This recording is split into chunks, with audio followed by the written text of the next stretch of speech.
Of March 16th, 2022. Please join us with the pledge of allegiance. Pledge allegiance to the flag of the United States and to the republic which stands one nation under God, indivisible, with liberty and justice for all. Statements and petitions. Correspondence.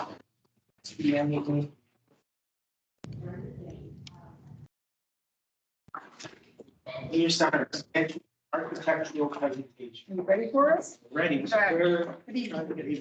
And under my things to say, I'm right.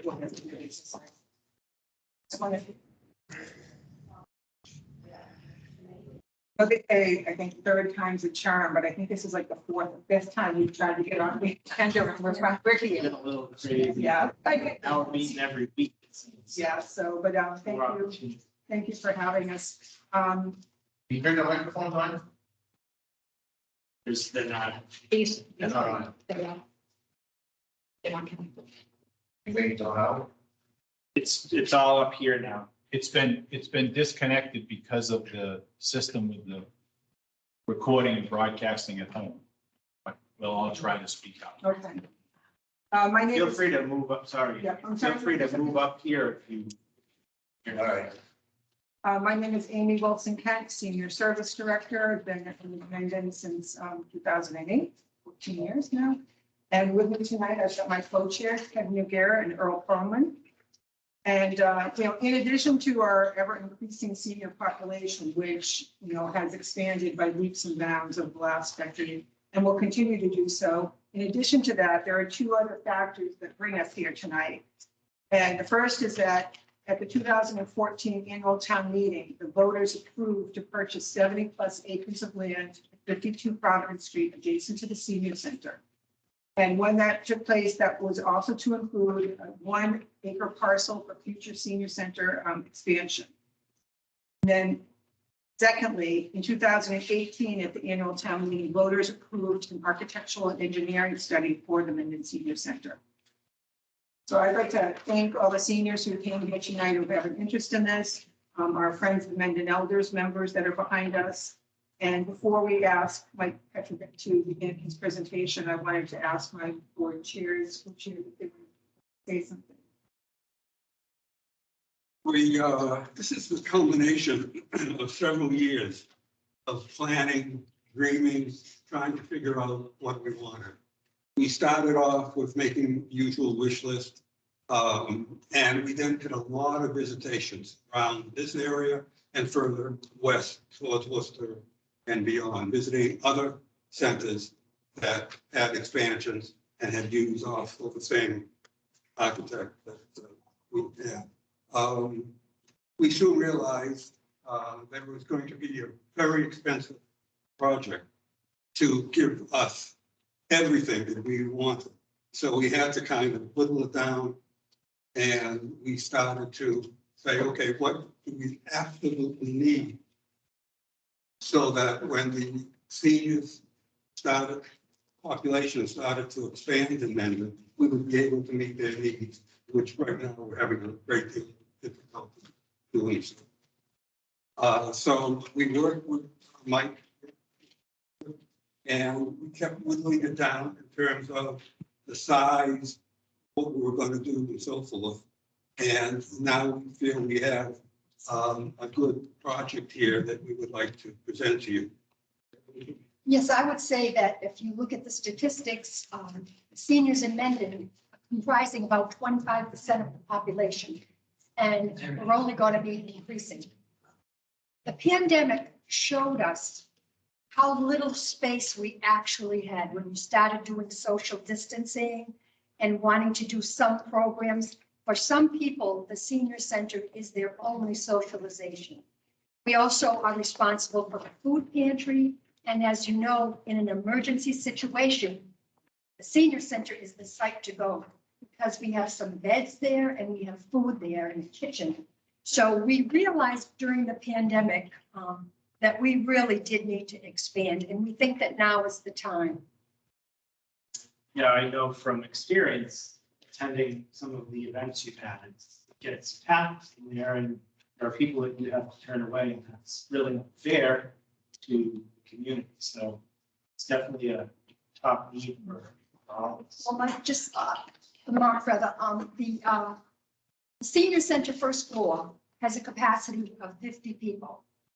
Our Friends organization already has 49 members who want to come to the center and enjoy the meetings, put in their input. And so we really are cramped for space. So we do hope you'll take this under consideration. Thank you.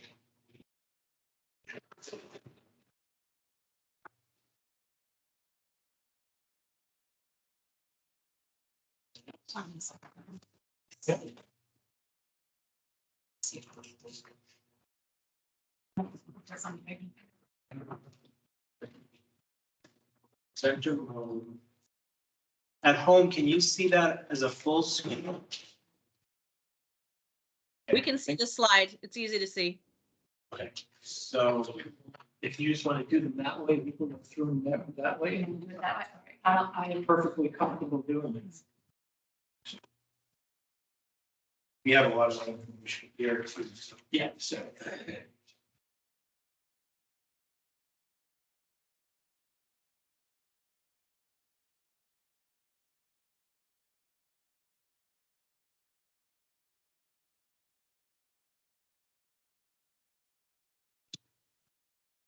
Yeah, great, thanks. So good evening, everyone. My name is Mike Petrovic. I'm an architect. As they mentioned, my firm name is Michael Petrovic Architects. You're going to see that I've got a bit of a history with this project over the course of a couple of firms that have been involved with it along the way. Go to the next slide. So the goals for this project were that the senior centers become a real hub of socialization and really a resource for the elder people of the town of Mendon. And so it isn't just a place to go do projects or that sort of thing, but it's a resource to help people get things done. It's a resource for information. And so the building that's there served its time 30-something years ago. The senior center has outgrown the building. The role of the senior center has actually changed. I'm actually, it's scary, but I'm 60 and I'm considered that I can go to a senior center. So, you know, it really is at 55, people can start enjoying the services of the senior center. And so as the senior center looked at what do we need to have to provide for the people of Mendon? So some of the things that came to mind are we need a drop-off area. Right now, there's really no drop-off area, very congested parking lot. Ample parking. So you mentioned that you've been to events there, it's very crowded. Parking lot probably gets full. And there's not enough places to park. Improved EDA accessibility. So a wooden ramp on a building is not really the best ADA accessible building. So, and then it's very difficult to get in and out of the doors, and so we've come a long way with ADA accessibility. But the bigger part of that is more program space. Things like simultaneous programs. Right now they have one big room that kind of puts some bios in it. There's another second room that you go upstairs with this kind of lift to get up there. So it doesn't really function as well as it could for a senior center.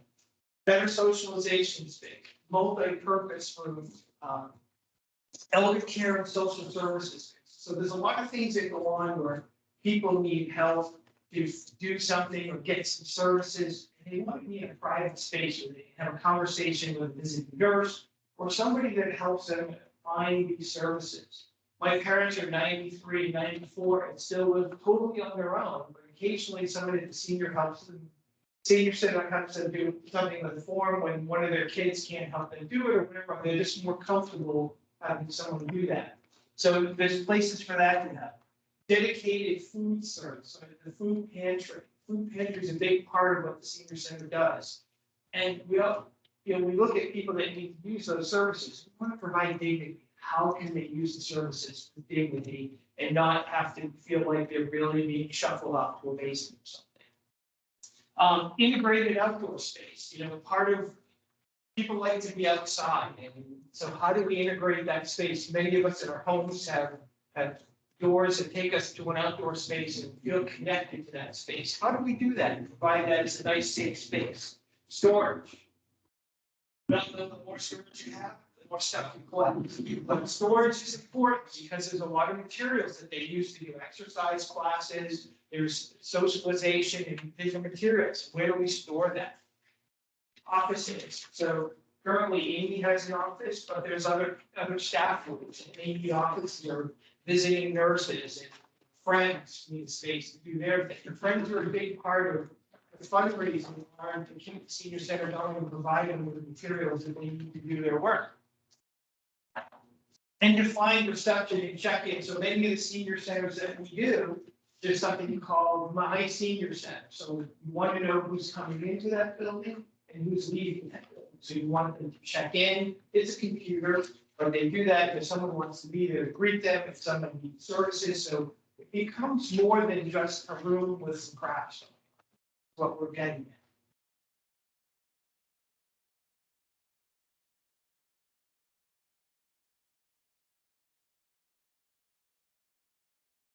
So our initial approach, which is next slide. Yep, there we go. So our initial approach, I was with a firm, a partnership of Kaplan Petrick Architects. We have an office in Keene, New Hampshire. I have an office now also in Amesbury, Massachusetts. My business partner and I have done many senior centers, all the way from Wellesley, Mass, Walpole, Mass, Longmeadow, Mass. Currently, he's doing one in Andover. So there's a lot of that going on.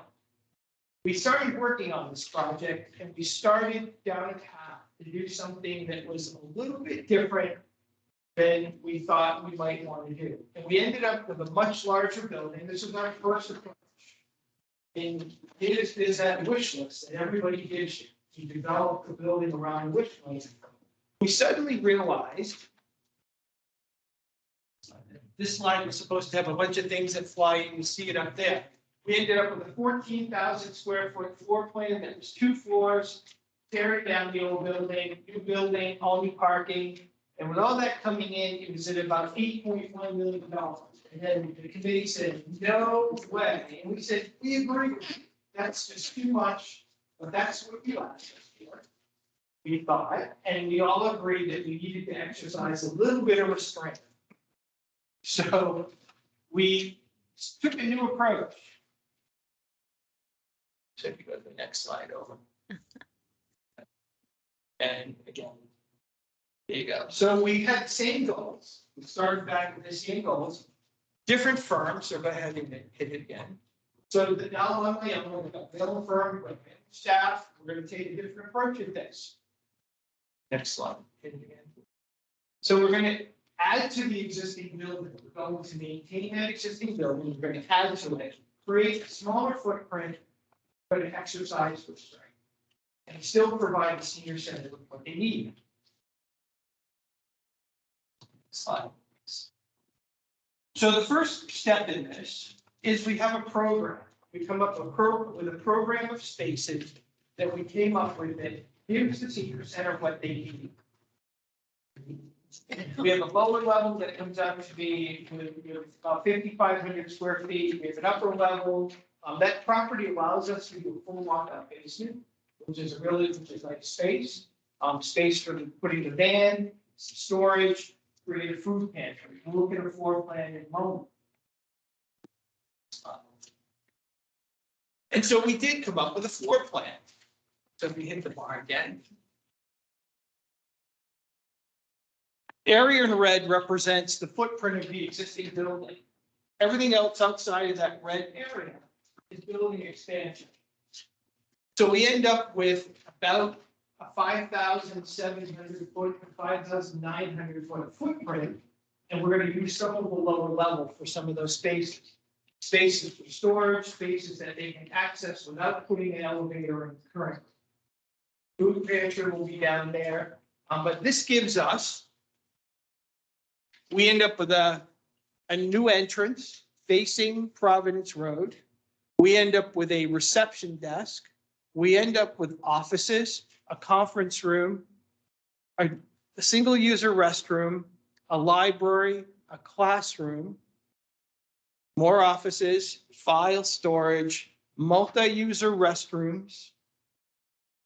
We end up with a game room. We have a kitchen, and we have this big multi-purpose room that can sit 120 people. So now the senior center functions that there could be multiple classes happening, multiple events happening at the same time.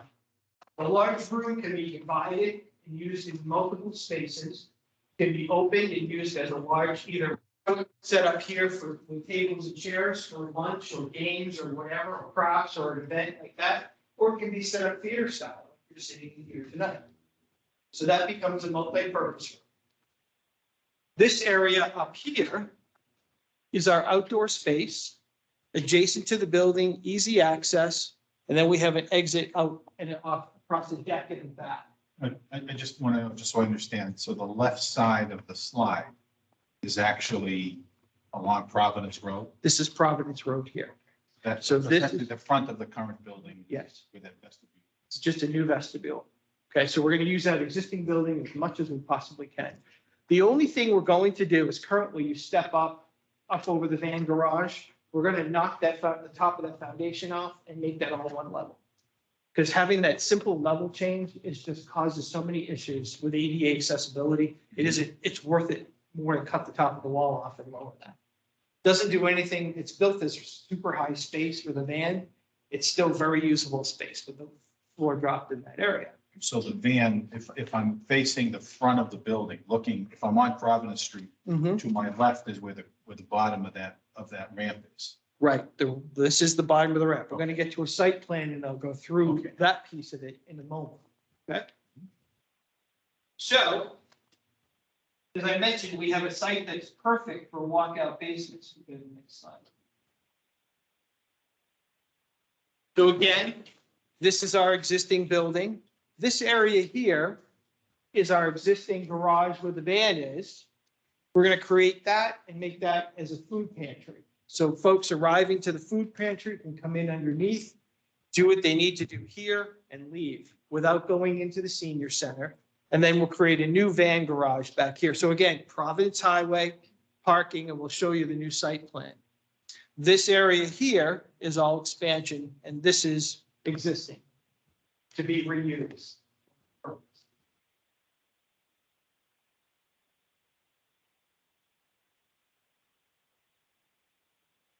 This is our site plan. Oh, back one, please. There you go. So currently, this is the senior center with the, in here, we're adding on to it. Providence Road, I call it Providence Highway because I'm from over by Dedham, and Route 1 is Providence Highway, so forgive me. So expanded parking. We want to create a drop off. There's a lot of folks that come that are in a car, they get a ride there, they want to be dropped off. You want to have a safe place for that car to pull in, stop and drop people off close to the building so that easy access into the building. Proceed and either go out this way and park or come around and park. We are keeping this as a double, as an entrance and an exit, but it would be better to actually then just have another exit here. It's really good. We typically on senior center site do one entrance and one exit. So traffic always flows in a certain pattern.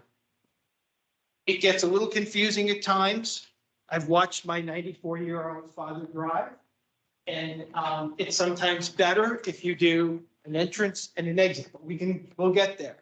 The point is that we're expanding our parking and trying to keep handicap spots as close to the building as possible and as close to the entrance as possible.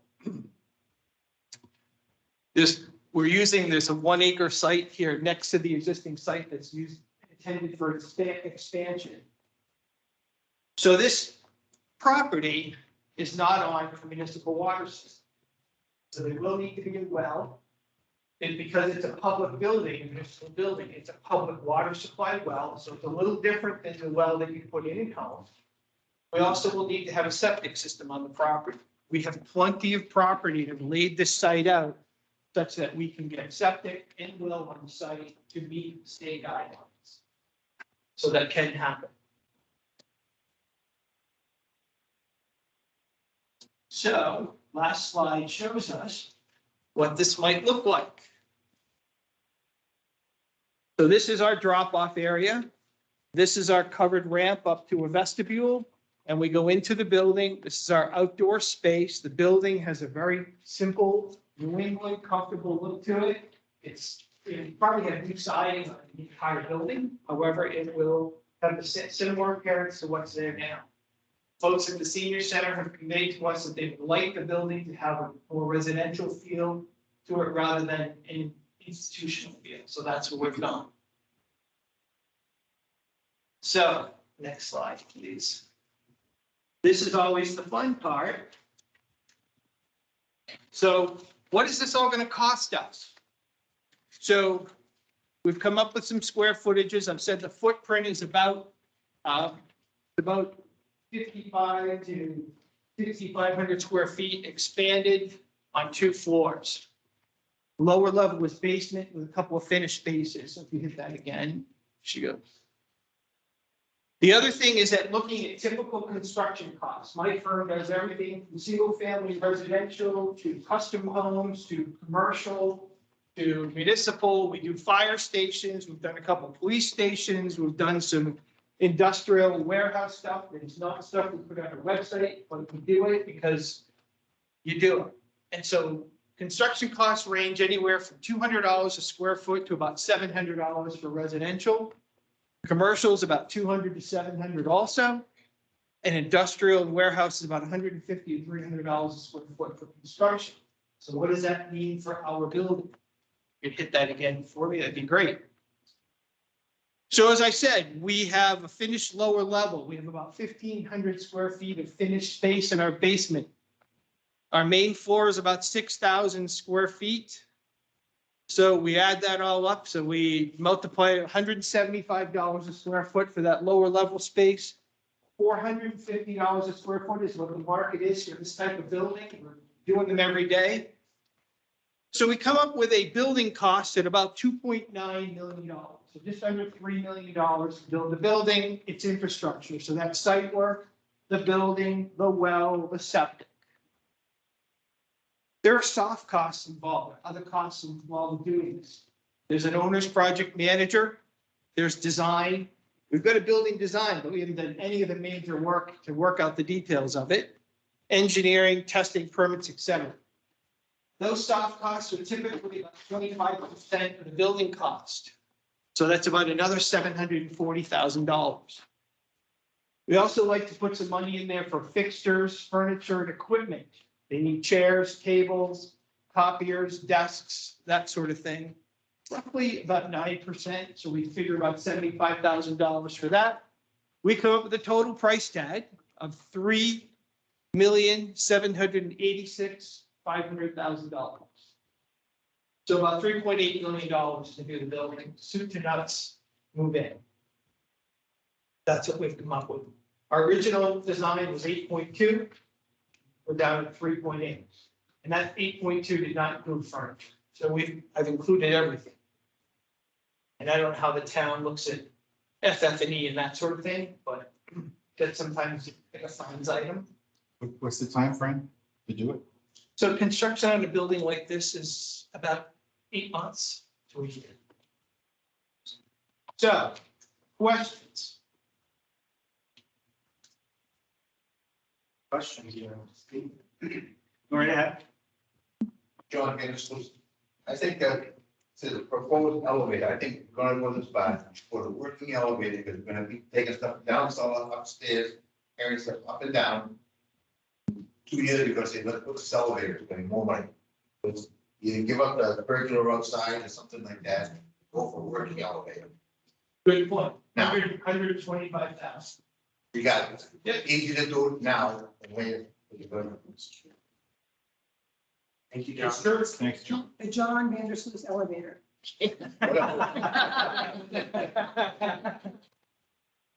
Where's the pool? Where's the pool? You said, where's the pool? Go ahead. Yeah, I have to follow on with that. One of the concerns I have is the elevator is right in the food pantry future. There's a lot of space in the basement. so I don't think that this is a problem. But can things be shuffled around when the elevator goes in? Make sure that the pantry doesn't. I think, you know, as architects, I think we'll accomplish that. I think the idea is to put the elevator in now, you know, the elevator goes in now, that's up to all of you, we'll do whatever you want down the road. So with these numbers, if we round it up to 4 million, that would cover an elevator as well. Yeah. And it would take a year of time to construct. So you gotta go through design. Correct. No, I understand. But it's a year of construction. Sir, another issue. So the current building is an emergency generator. Don't see reference to that, you know. We have to go through electrical, mechanical, plumbing design, this is schematic, this is, but that's all. Okay.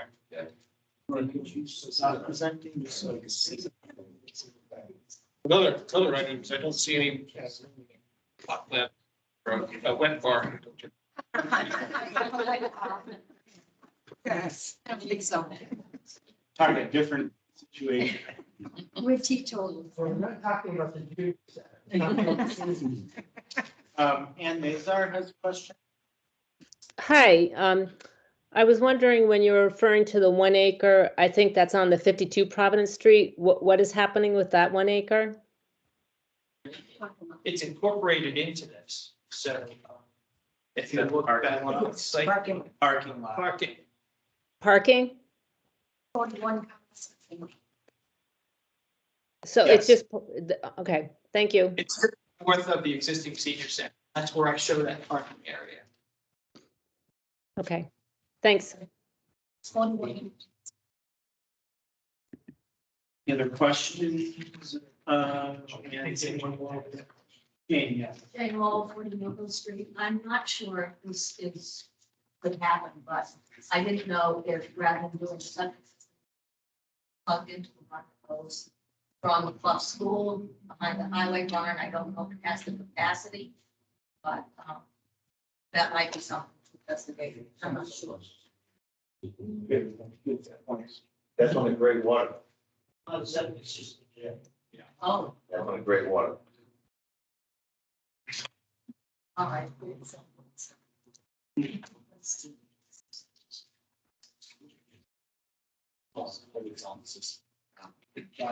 I just had a question, and Ann might be able to help navigate this question.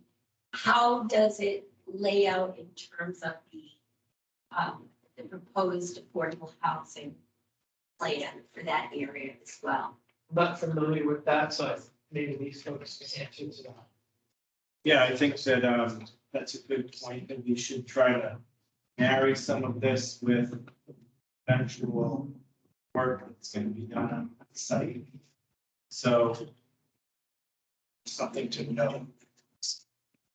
John? I think that affordable housing was already discussed in that 1 acre, the senior citizens, the senior center. And the affordable housing was behind the highway barn, over that. Yeah, I think Kathy's saying, you know, how does this come into play? It doesn't, it doesn't overlap with that other area. One of the things you should consider though, is that, you know, all these entrances and exits all down through Providence Road, there might be one main entrance into that, and then the entrance to the senior center is off of the road going into the housing, so that there's not all these driveway curb cuts. Yeah, well, that would come up in site plan review. And it's likely that this may happen before that, and then that could be incorporated eventually into. But as long as we plan for that, you know, we could work that whole end of the site so that it gets tied in down. Right. And Yeah, I think it would be a good idea for like the engineer that's been working on the affordable housing to talk to this, because it should be coordinated. I didn't Right. realize that there was a plan for the senior center. So, you know, it would be good for them to communicate. Kathy? Any other questions? Okay, I just have a kind of proposal for the next steps that the board can consider, community consider. I think that we recognize that this project is probably highest need of the community at this point. Handle the police station, we have fire station, the library is done. So I think that beginning now, there should be community engagement, conversation starting around this project to build support. And then, you know, we have the shell building on Morrison Drive. We're looking to sell that property. And funds that were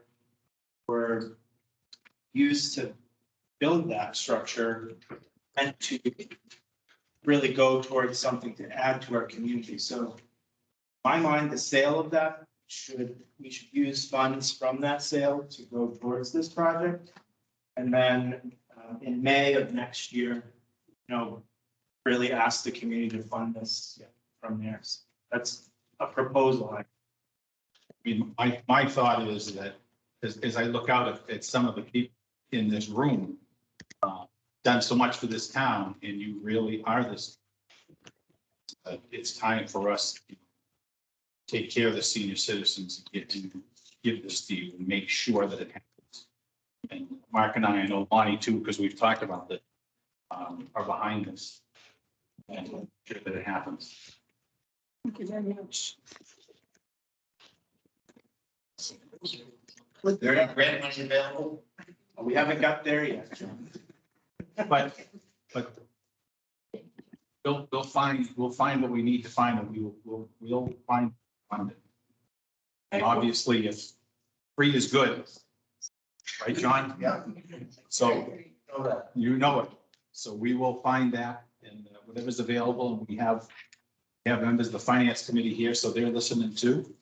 And you know, this will be a full court press to make sure that the senior citizen center is taken care of. That's where we're all headed anyway, right? So, Yeah, and you know, I think we've shown to be pretty creative and to reduce the impacts on taxpayers. We did with the police station. I think we'll be doing that. Well, I won't be here for that, but I'm confident that the board will continue that work in ensuring that the taxpayers aren't impacted as much as possible. Kim?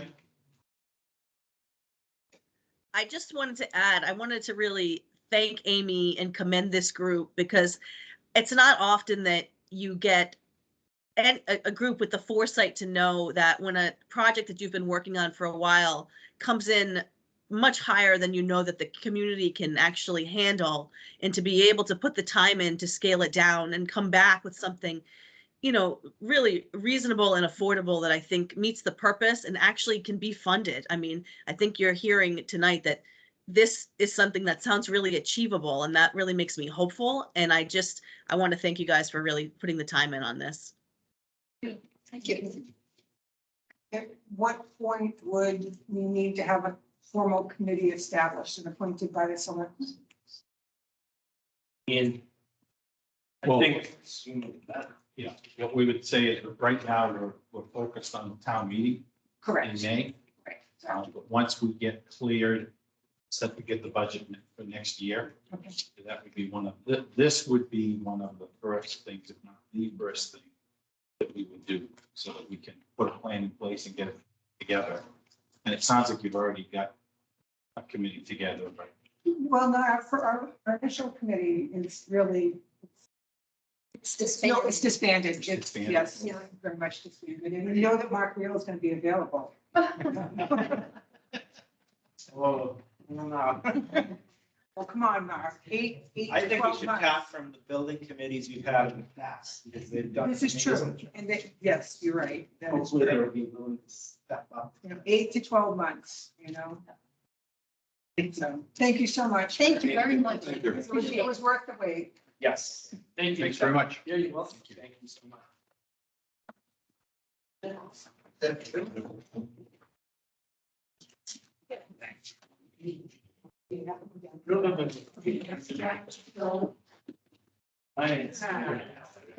The gravity's up too high.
I get it. Good morning. Problem with these. You want to go over the car? First.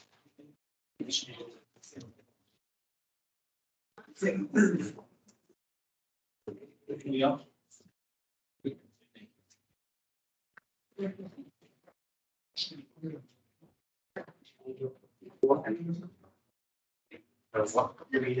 Yeah. Yeah. Good. Thank you. Okay, budget presentations. Pam, are you taking care of this with sort of how? Yes, I'm all over it. Hold on, I just gotta open up my budget. Ugh.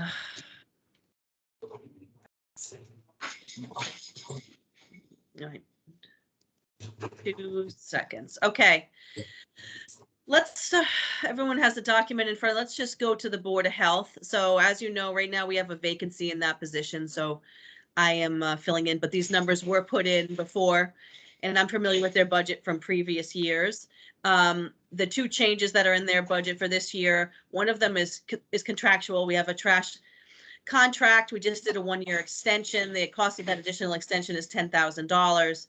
Excuse me, And- Kim, can Yes. you, we don't have that, do you have an updated spreadsheet you can email out to everybody? It's in that folder, but I'll email it to you too, okay?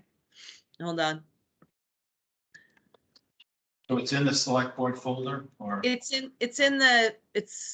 the finance department folder. Hold on. Just share the screen. The one with the link that I had sent out, Yeah, the before. town amended link? Yeah, but I can send it a copy too.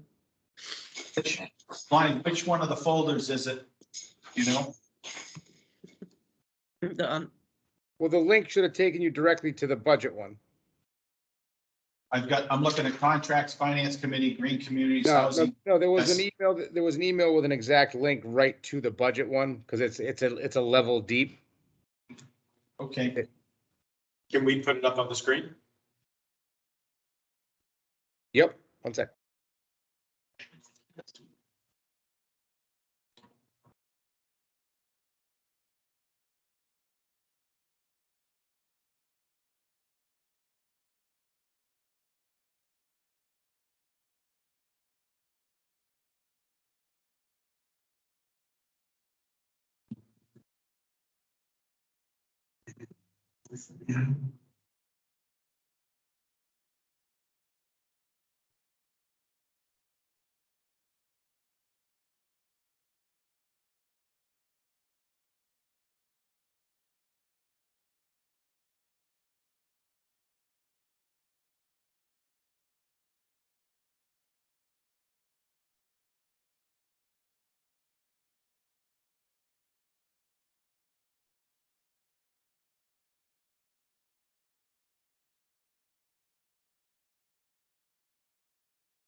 I can't hear anything. Is there any noise coming from anywhere? Or is it just- It's unusual, but none of us are saying anything. Yeah, one second, I'm just trying to get this up to share it. Hold on. Okay, That would be a real eye test, Mike, if you try to look at it on that phone. Yeah. Talking about opposition. Yeah, far away, much better.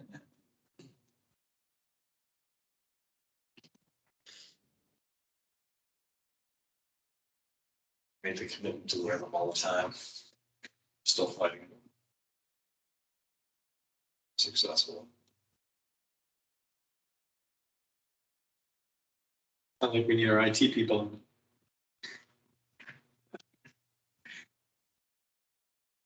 Yeah, I found an email.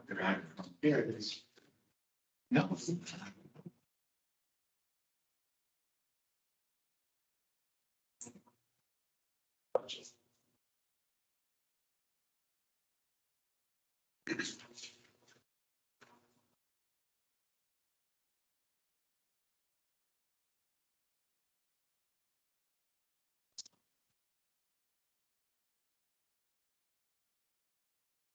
That should be it.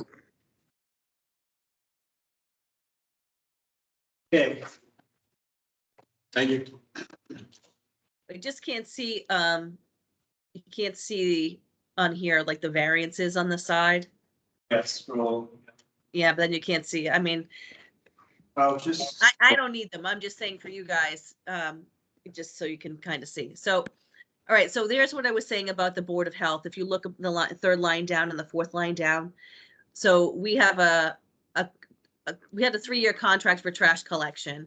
We just did a 1-year contract extension. The additional cost of that contract is $10,000. We consider that a budget driver. That's because it's annual cost that goes up. And then same for above. This line includes disposal costs, the addition, any increases in cost for disposal, and it also includes the household hazardous waste day and any details that we need in order to actually do those days. Know what the increase in cost would be to go with a service that offered single sort recycling? I absolutely despise having the different dates. So I don't know what the cost difference would be, but I will tell you that I want to look at the entire operation of how we handle trash in Mendon for next year, which since the contract will be up. And so that includes considering all types of different ways in which we source that. Some towns, as you know, do their own, some towns have administrative support like we have. We have a person who basically acts as the middleman, and some towns don't have that at all. Individual residents contact with vendors directly. So we're going to look at that. We're going to look at the cost of recycling in like different types of firms for recycling, single source. So since, like I said, since we have a vacancy there and I've got to spend a little more time there, I can, it's one of my projects for this year. So we'll be looking at it. We'll have some changes probably for the next budget. Yeah, I was always wondering if we got a deal because the town acted like a middleman when I was in Northbridge, we just. Yeah, I don't, that Right. was my question. This is the first community I've worked in where we were essentially doing the admin support and the billing for trash. So should be looked at. Cool. Okay, what's next on the list? Is the town hall? Let's do that. Just go up. Finance is next. What's finance? Same thing. All right, go all the way up. We're going to the top. What number is that? It looks like it is number 145. 4-5. And it's part of it. Okay. Many of you know that we did sort of a reboot of this department last year. We changed from treasurer collector to a finance department, and doing so, we've changed some staffing that we've had there. You can see here what basically the only change for this year is there's a reduction here, which is actually happening in this fiscal year, but it shows in that budget. We've taken the clerk, there were, I think it was 12 or 15 hours for a finance clerk that was in that office. And that's the position that we paired with the HR person to create one position. So now we have an HR benefits coordinator position that's doing some of the finance and some of the HR, but that person is now in town hall, so you'll see that increase of 12.5 in the town hall budget. But that's not an addition to next fiscal year, it's happening now. Happened mid-year, okay? And I don't think there's any other changes in finance. Anybody have any questions on that? Town hall. Okay, scroll down. I don't know if we actually, as we're scrolling down, at legal, you know, I don't know that we've talked about, right now, there's a $20,000 addition in there, based more on actuals, but that probably won't make the final cut. So we basically, just people have a lot of questions a lot of times about how we bill and how we do the legal services. It really depends on the issues that we're having in any particular year. Some years we have more or less, but basically we average around $90,000.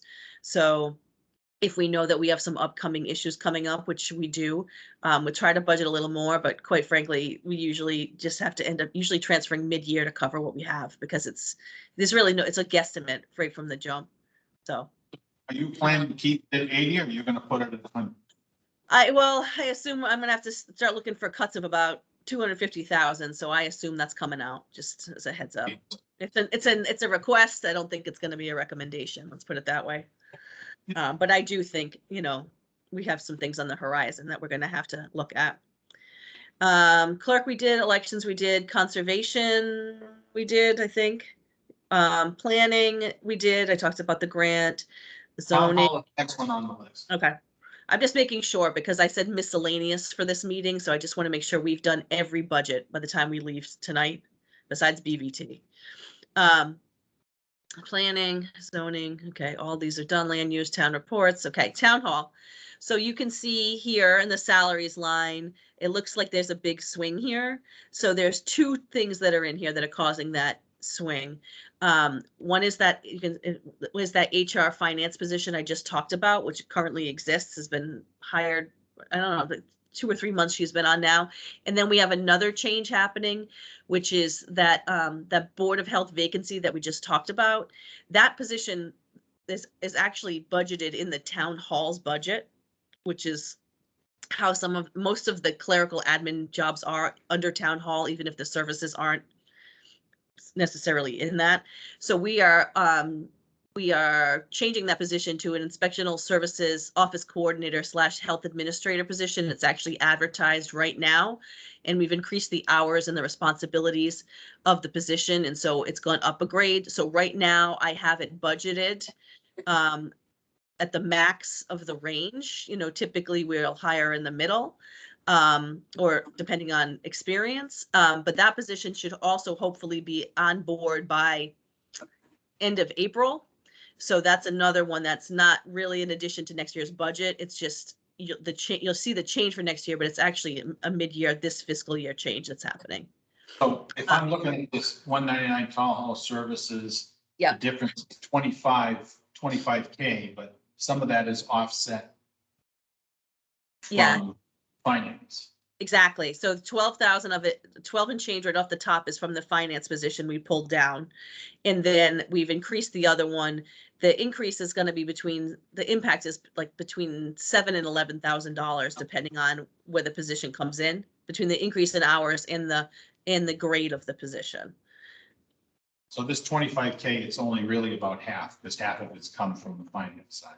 Yeah. And so contractually, we're still negotiating with most of the positions within this union, but I budgeted for 4%, which is an assumption of this current year that they didn't receive, and then assuming they'll get that, and then another 2% next year. So any of the other positions in this group have gotten, there's a 4% built in for those, even though the increase is really 2%. The increase in responsibilities, that's due to combining two positions together, or I guess the purpose of having it be increased responsibilities and upping it a grade for it to be on higher salary? Yeah, so no, the plan for inspectional services, which is a little, I mean, it's not really in this budget, but so we've been working on creating an inspectional services department for the last 4 or 5 years now. And basically, we've been approaching that through attrition. And so we recently had, so you can, if you go next door to the other building, you'll see we've put all the licensing and inspection departments together that used to be sort of scattered. And then the goal there, now we have professional part-time employees in a lot of the key positions. We have a professional planner, professional working conservation agent, we have a zoning enforcer, we have a professional building inspector. And so all of those are limited number of hours, but maximum amount of experience, right? And so what we need, the concept is to have a main administrative person that is central to all of those departments that basically manages the day-to-day of that entire operation. And then also handles the part-time administrative staff that's needed for the boards and commissions that go along with those groups. It's a change. The position before was just administrative assistant to one board. So it's the change is those 5 hours cover the additional responsibilities, really. And then I assume as time goes by, if we get the right candidate, the role will really blossom into something much more than it used to be. So we're looking forward to that. Are you, either you or the HR person, creating an updated org chart with all of these different people and how they fit into inspectional services? Yes, we have an org chart from the last time we did the Collins Center study a couple of years ago, and then we received a grant right after, and the Collins Center put an org chart together for us. Basically, for those types of positions, the chart is pretty straightforward. It goes board, you.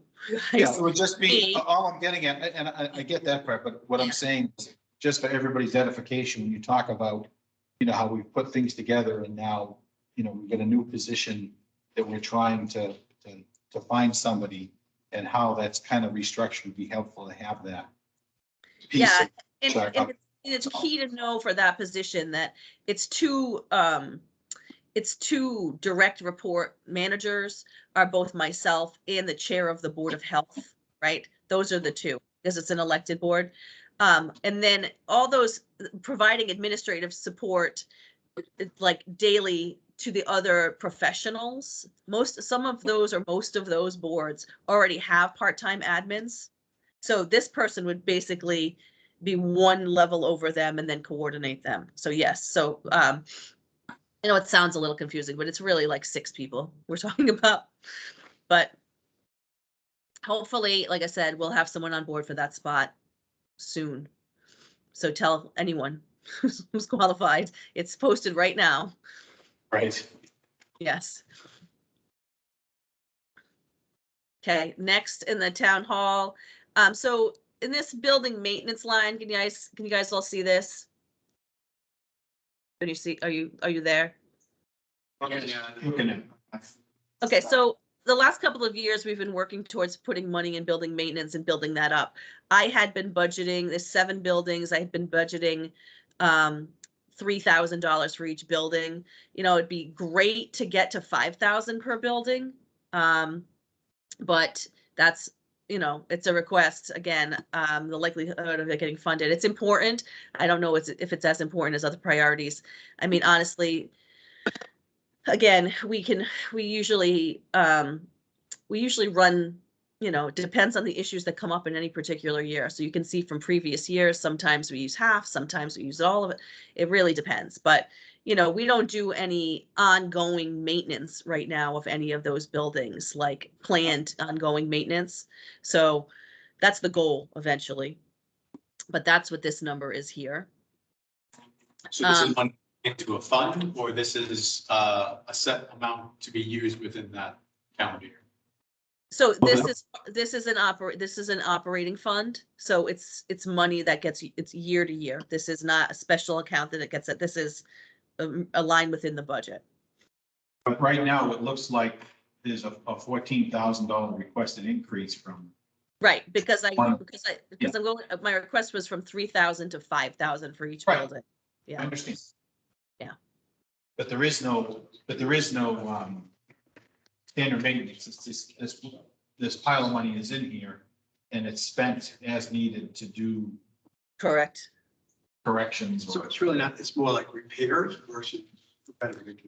Yeah, so think of it like, all different things for all different buildings. If we have a door that has to be fixed at the fire station, it comes from this. If we have, if a window needs to be replaced, or there's problem like ceiling in this area, or lights or something, it's usually it's got to be structural. Some of this money right now is for doing some of the repairs on the first floor. It's really whatever we can fund in whatever year. Right now, I can tell you on my run right this moment, we have already spent 16,000 this year. So, it's February or March.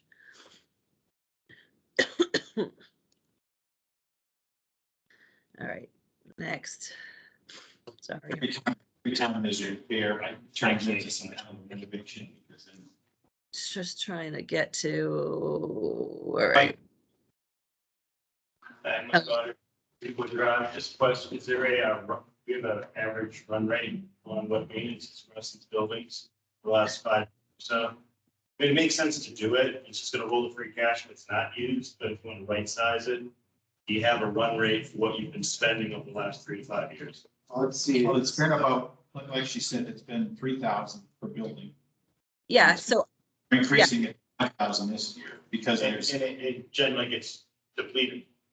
yes. And again, as what we're talking about is that when there's a repair, it turns into some kind of a renovation because 2020, FY 2020, it was like 7,000. And then Yep.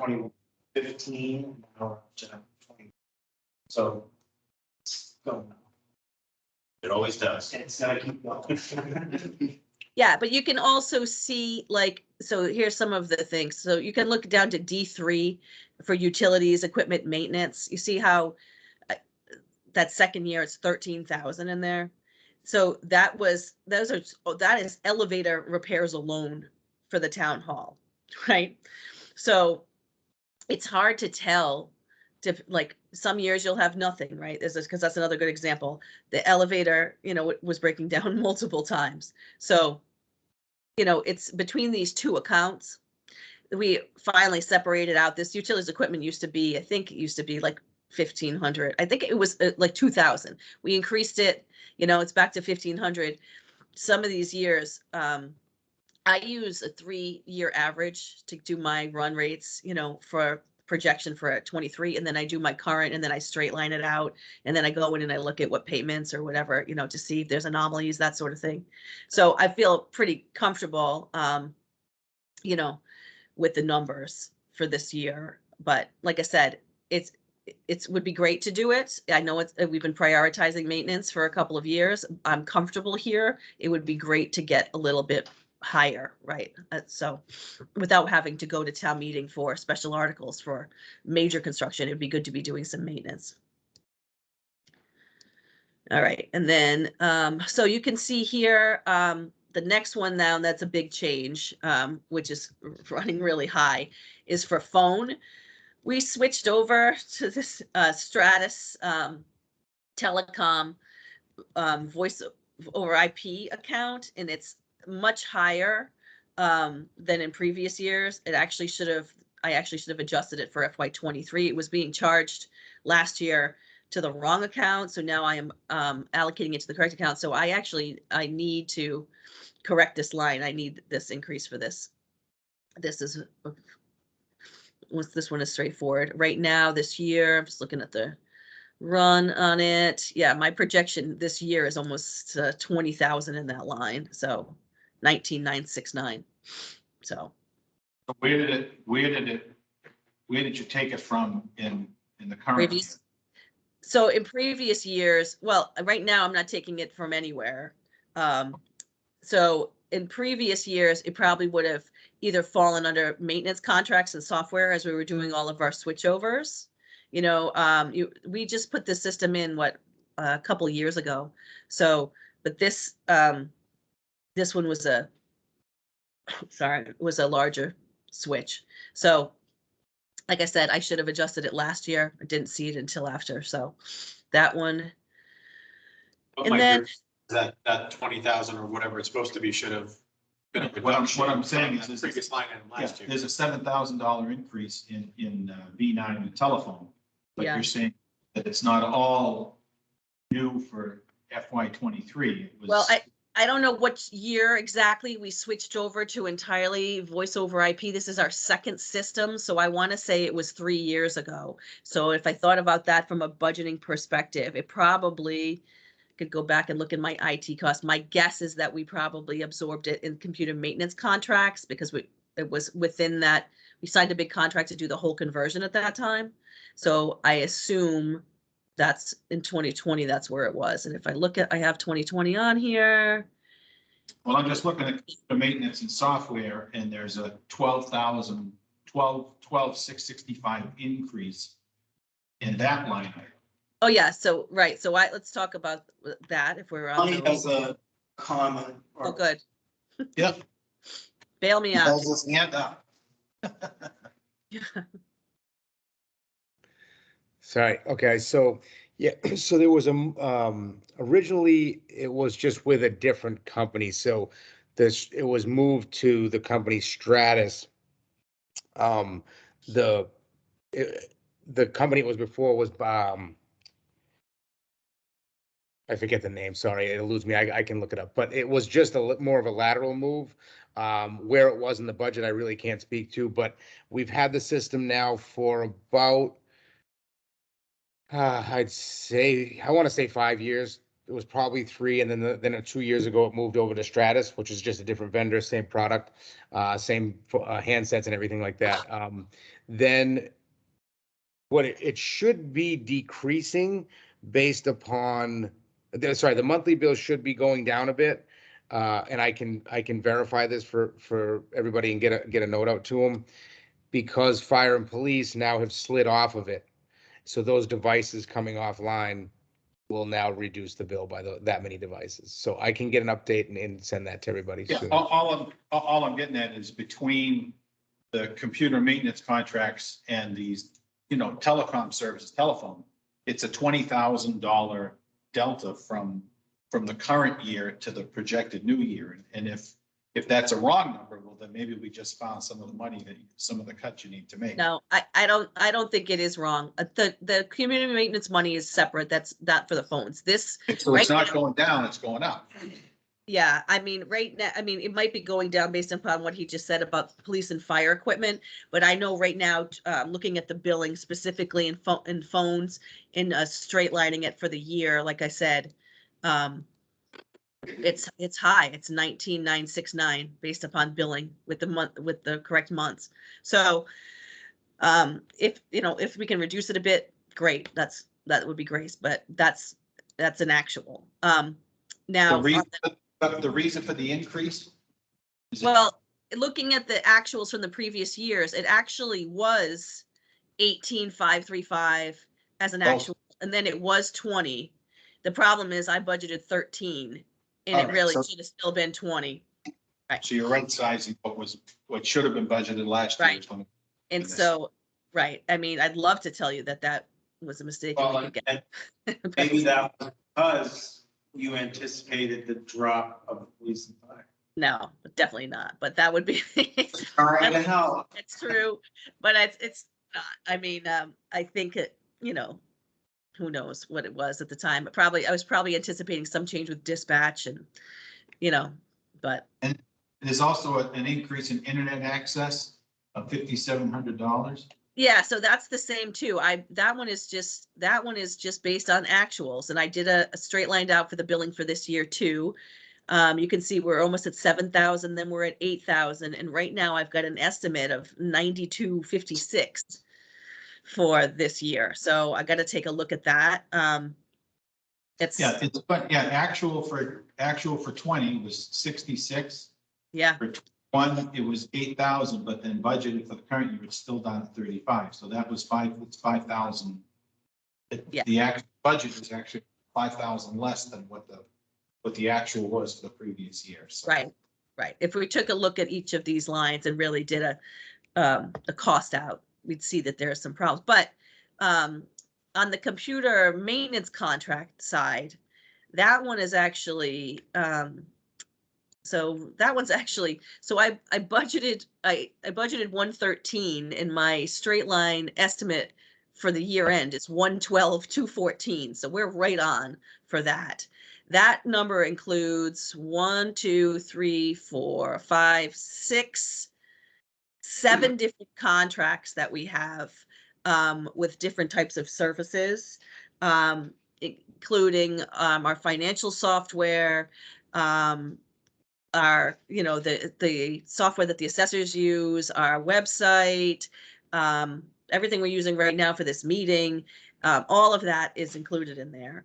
So the increase for next year is because I have budgeted there an increase for once the new KVS system comes online.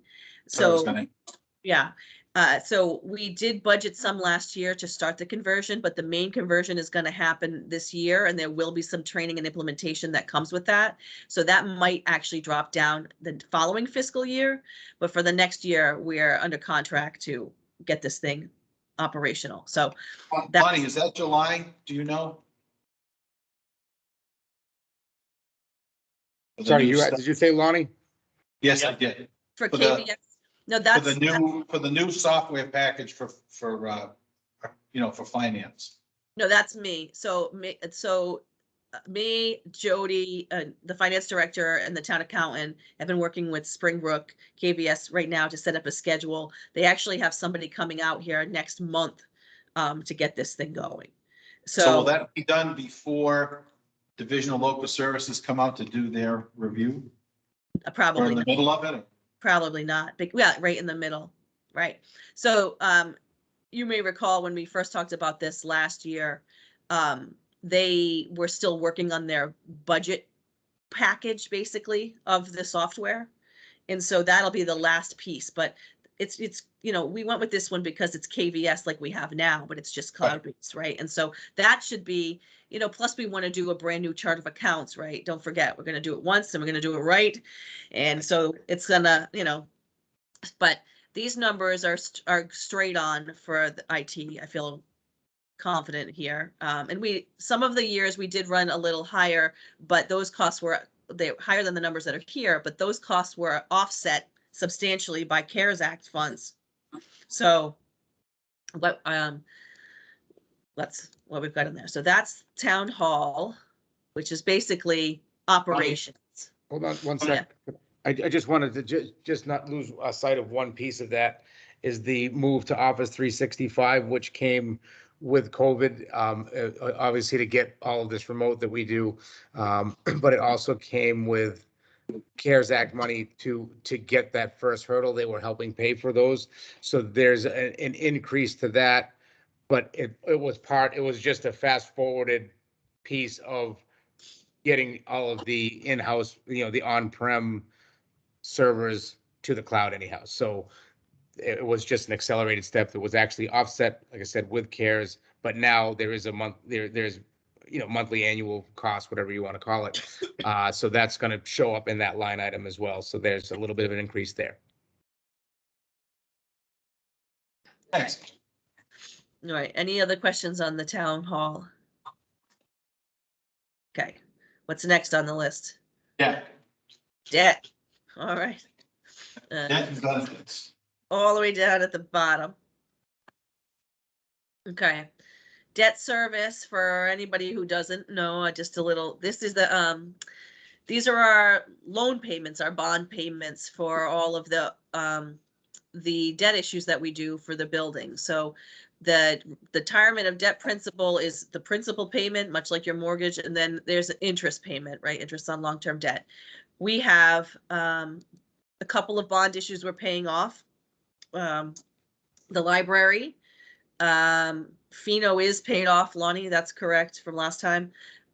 Police station, and then, so we have $635,000 in principal payments.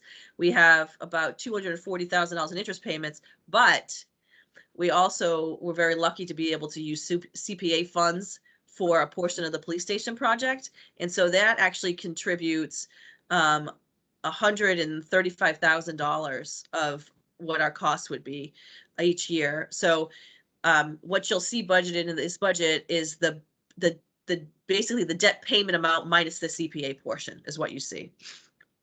So I'm looking at debt service 710 and 751. Am I looking in the right? Debt service right there.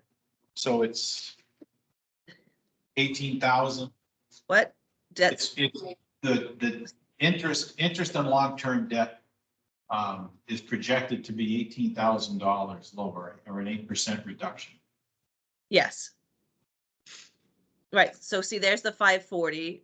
And then this one is the interest, right? And it changes each year depending on, one of the things we did when we set up the debt payment schedule for the police station is we adjusted the payment amounts per year. We worked with the financial advisor, basically to go higher or lower from the principal, depending on when debt was coming off or on for the length of that loan. And so that number will vary up and down over the years. It's not just depreciating. So even if it's down this year, it might go up next year, that sort of thing. So this is only the police station. That's the only thing. There's a library. A library. We have the library bond. We've got the police station, fire station. You know, we had like a joint bond, and then we have the police station project. So we have 3 that are out there. The reason I'm talking about that is, we just discussed the senior center. Yeah, well, that's the thing. Yeah, well, also, so the fire station, was that rolled into the 3 that you just described, right? Because they were talking about wanting to have a plan for a new fire station sometime in the next 5 to 10 years, right? No, that's that's the initial. We did a refinance of smaller loans before my time. That was in Yeah. the document that was sent out. I'm thinking about the building maintenance. Yeah, building maintenance. Yeah, well, someday. Kim, do you know how many years are left on the library? I don't, but it was issued in 2013. So I gotta assume it's 20 or 30 years, right? So we got a while. Seems like it was a long time ago, but it wasn't. Yeah. I can actually get the schedules from the finance director. She's on vacation. It's vacation week for her. Okay. And then my favorite, the most painful. Is everyone good on debt? Kim, is the fire station Pheno gone? Was that one? Yes, it's all one. So those, what I was saying is that was a refinance bond issue of 3 smaller bond issues that we had. So, so the original police station, the fire, and then a smaller portion of Pheno were all rolled into one, and we're still paying on that. The new issue, the police station,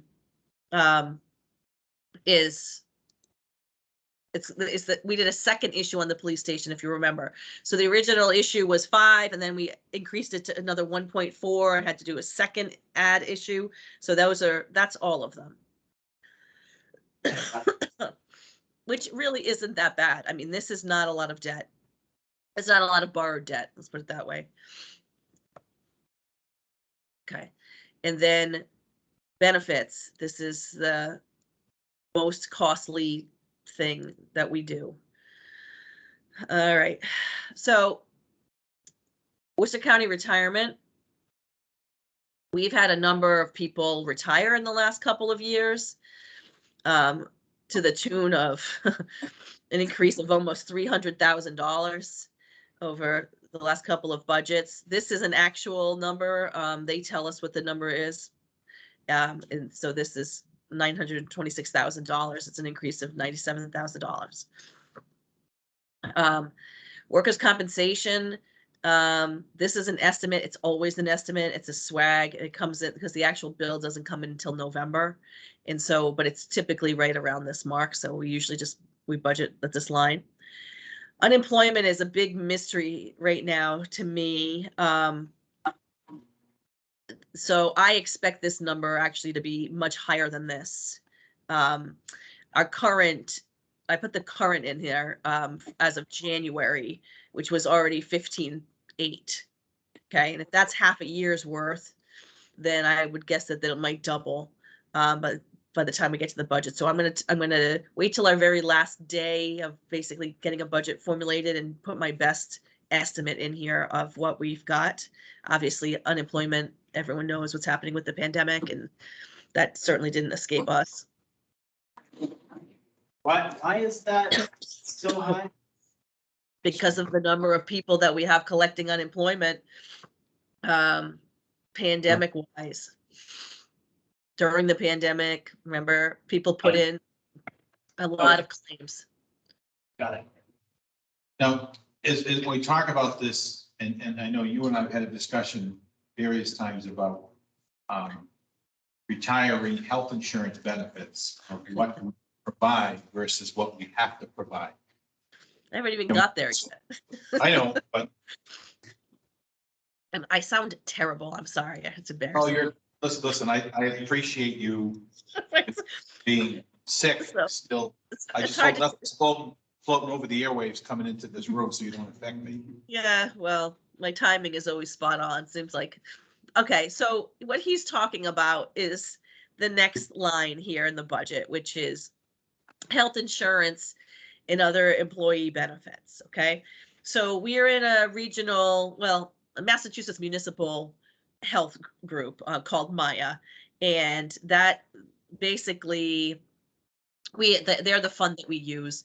And so we were in a 2-year agreement with them. We just got out. This is our first renewal post-pandemic. We were told that the rate was going to be 8 to 10%. We don't like that, obviously.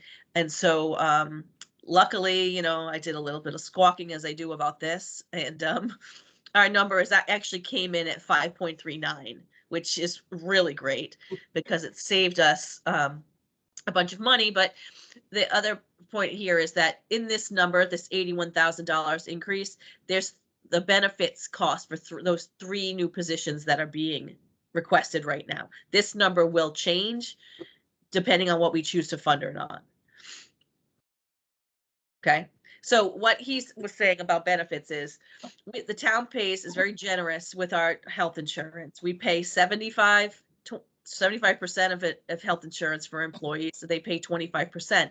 We also pay the deductible for employees. We pay $2,000 for families and $1,000 for singles. Very generous. The reason we do this is because we budget that and pay that deductible, and we are basically hedging against claims, right? So built within this health insurance line is all of that deductible money that we then pay out if it's needed, right? And it lowered our increase a couple of years ago from, I want to say 12% down to negative like 6% doing this. But it is incredibly generous. One of the things, and what Mike was just talking about, is that we, as a municipality, continue to provide benefits for employees who are for the remainder of, if they retire from the town, for in perpetuity for forever. And so up until the time where they become qualified for Medicaid or Medicare, we call these other people early retirees, let's say 55 to 65, we're still paying 75% of their benefit costs, even if they're no longer working here. So and what is it that but isn't it, we have to pay 50%, but we still we pay have 70%? we have to pay 50%. We pay 75%. And I've done some analysis of it. It's incredibly costly to the town it's millions of dollars to the town over time. I mean, because the benefit costs for those early retirees include potential spouses And so those spouses can be on insurance. It's very costly and it's something that we need to look at. It's not very popular, obviously, because it looks like we're penalizing employees, but that's not the case. I mean, it's the highest amount of cost for a municipality is the overhead for benefits. So sometimes what happens, for example, in a position, let's just use fire, for example, if we have a vacancy in a position or an early retiree in a position, we're still paying for that person's benefits, right? So now we have to pay a new person's salary, which might be low, but then we have to pay their benefits. So now we're basically paying double benefits for one position. And this happens across the organization.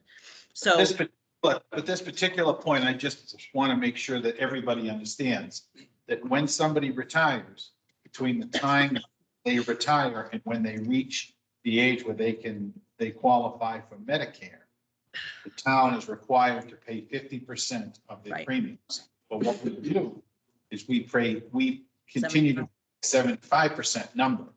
And there's nothing that requires us to do that, but we always have done it. and right, no one's, I mean, Right. I'm just trying to make sure everybody in the room understands that. right. Yes, Okay. Kim, do you have a rough estimate of the cost for supplying the 75% person? I do, but can we do this? Can we use this topic at a completely separate finance meeting?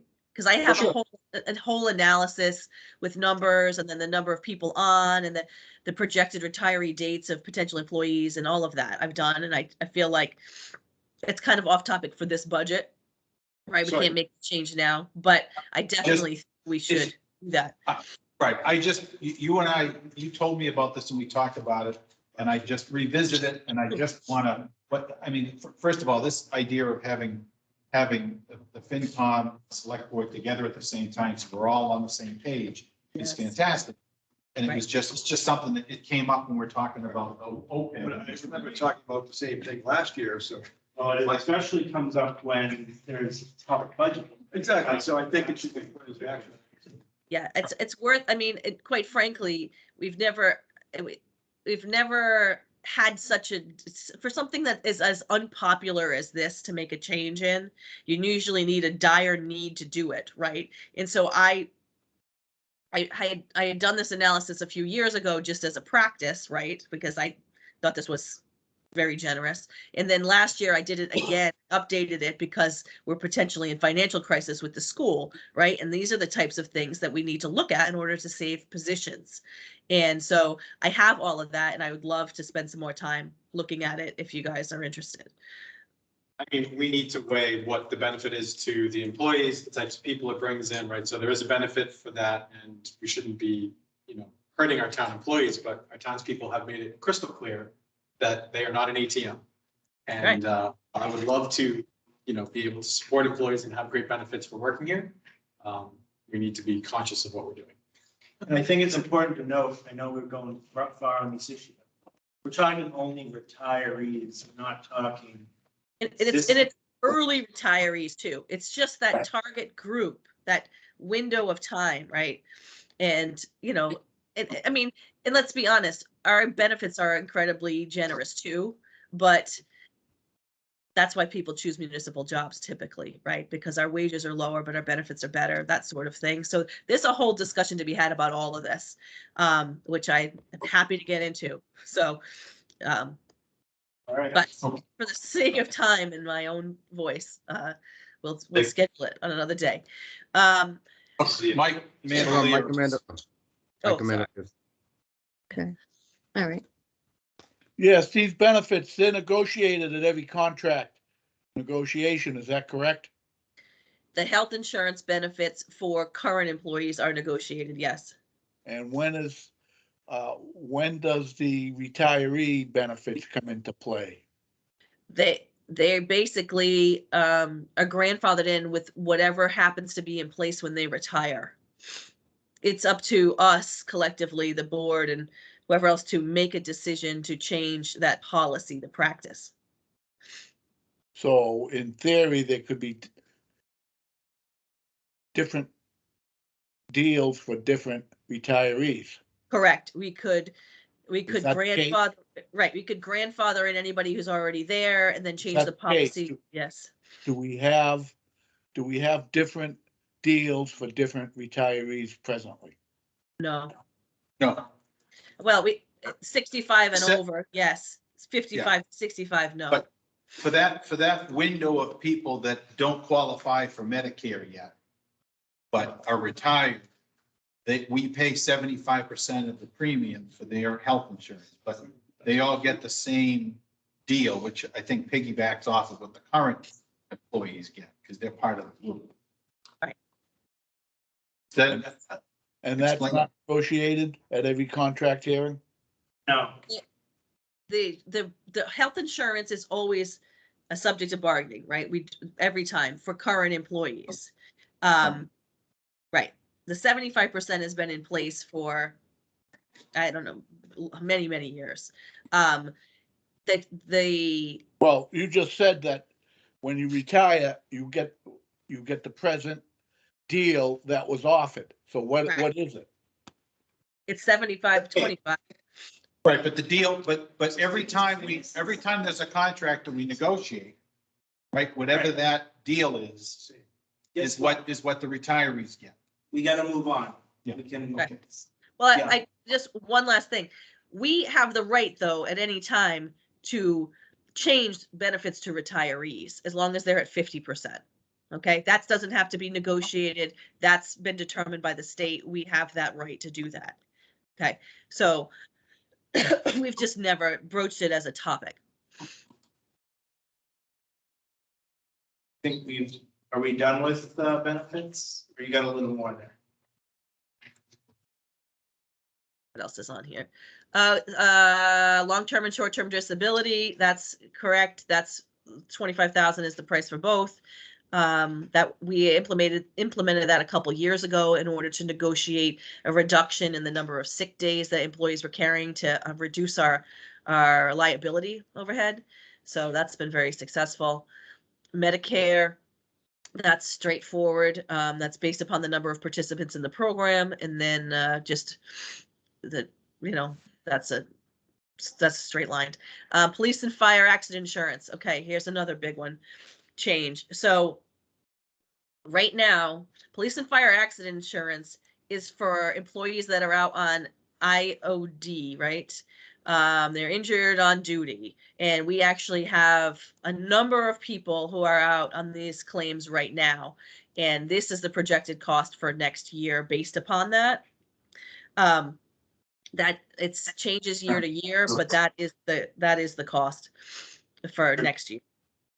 It's going from, it projected to go from 28.5 up to 60, so it's an increase of 31.5. Right, because we have a number of employees that are out on injury. And then this is our insurance. This is our liability insurance down here. And that's an actual that comes out. 125 is going to go Yeah. 15. Vandalia has. How many employees presently do we have out on disability? I want to say 5.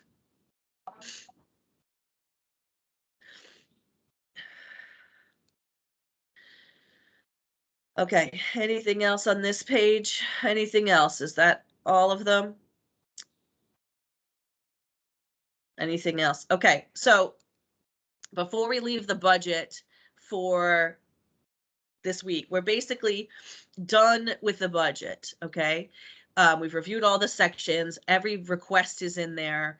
Some of the numbers will change a little, but right now you can see if we chose to fund every single thing as was presented to us, we're short about $65,000, right?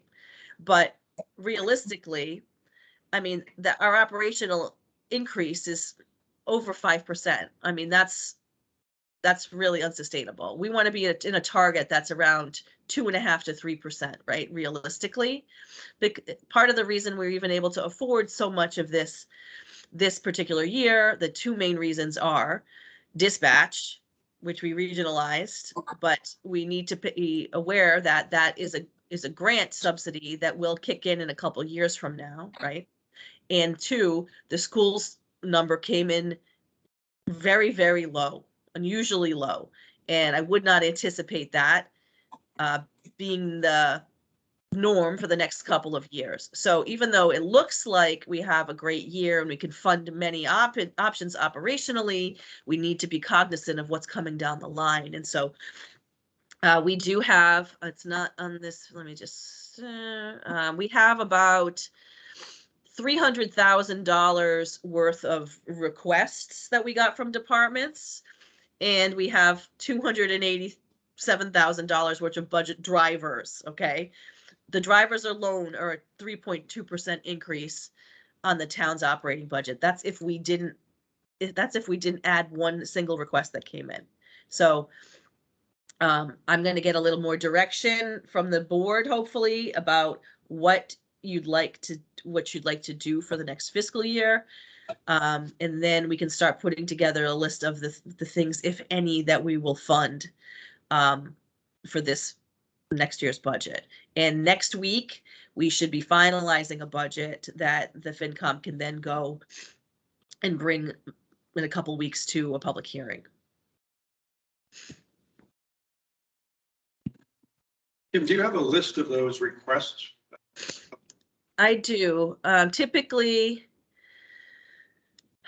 when I update the spreadsheet later tonight, you have a PDF working budget here. It's usually right down here on the bottom of the page. I usually have it straight listed, the drivers and the requests. I'll just, it's probably just hidden for whatever reason in the upload. So I'll unhide it. And then when I upload, okay? And then you can, and I still, like I said, I'm still going to go in and be tweaking the numbers a little bit between now and next week, but this is basically it. Norm, is your question more of an itemized list of drivers versus requests or a sum of drivers? Yeah. Do you have is the Excel open? Because I'm looking at it here. Okay, so if you Yes. go, so I'm in there too. All right, if you Can look you- at drivers, right? Do you, That's- it's on a tab that says drivers. Yep, I'm looking at it. All right, there you go. Department requests are at the top. And then, recommendations about funding, cutting, or, I was just playing around with potentially some of the numbers, that's, It's just, if I can just read these off, the difference. yeah, go ahead. 20,000 legal that right now Yep. be recommended is zeroed out. And then, Tom reserve at 50K, police overtime, they had requested 30. We've got it at 10 right now, so the $20,000 decrease. I know part of that issue has to do with the police, and talking to the police chief, had dealt with the change in the schedule because of COVID, trying to keep people separated, and the discussion that's on a trial basis, and it's actually up to the chief. It's his call about that. So I don't know if the 10, but right now we're recommending it at 10 on this Well, form. we haven't recommended it all yet. That No, was. I know, I'm just Okay. saying, that's what this said. We haven't just made any decisions. I'm just. Yeah, that- Right, that's- I was Alright. trying to get down to a target number to get our operational overhead down to see what we could fund. So those are the options that you guys have in any combination to fund. It's fire But you- change, Right. 50,004, library hours, 31,600. Yeah. Council outreach and admin, 40,937. And then there's a few others that, the only other one is assessor's overlay, which is 15K, which really is. Yeah. Well, but you could, the other ones are worth mentioning too. All right, so there's part request from person 27.1, building Yep. maintenance, 14K, Yeah, and highway building maintenance, 20K. right. And so those are the requests, the drivers, you want to go over that? Just Okay. Budget drivers, retirement, 97,000, 98K, liability insurance, 15K, injured on duty insurance, 31.5, we've already talked about this. The health insurance, 16.7, unemployment, 53, police station utilities, 31K, trash contract, 15K, stormwater management, 25K, animal control, 14K, and then elections, 25K. Right, so that's, so like I said, $286,000 is already 3.2% increase operationally if we're trying to hold the line. And you should all have, all of you should have access to this folder. Right? Yeah, So That's what. It's always, whenever I do a budget, it's usually right at the bottom of the page, or you'll see a thing that says drivers. You'll see it in the spreadsheet. Okay, any other questions on the budget? It's good. Okay, Thanks, Kim. you are welcome. You're totally welcome. Want to take a break, your voice a break before we go into more? No, I do not, because the longer we delay, the longer I am from my bed, so. Guys out? Aye. Thank you. All right. Thanks, guys. Finance committee is adjourned. And we'll go into the warrants. Okay. Want Yeah, to go by one again, or how do you want to? I want you to read the warrant. That's what I want. Do everybody a favor in that Well, room. what do we need to, I mean, we went through, No, we gotta go through it again, because it was combobulated last time. Fine, I'll just do it.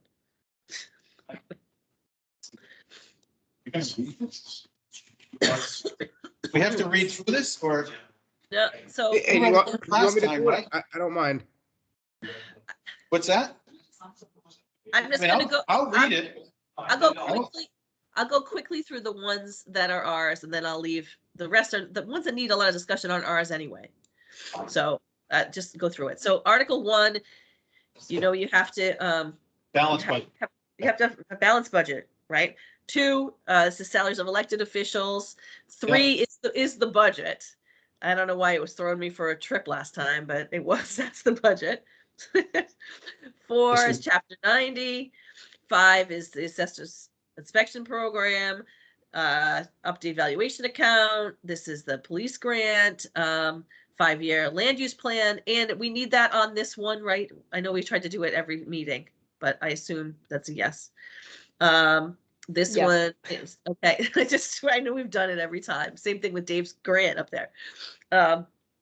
Let's see.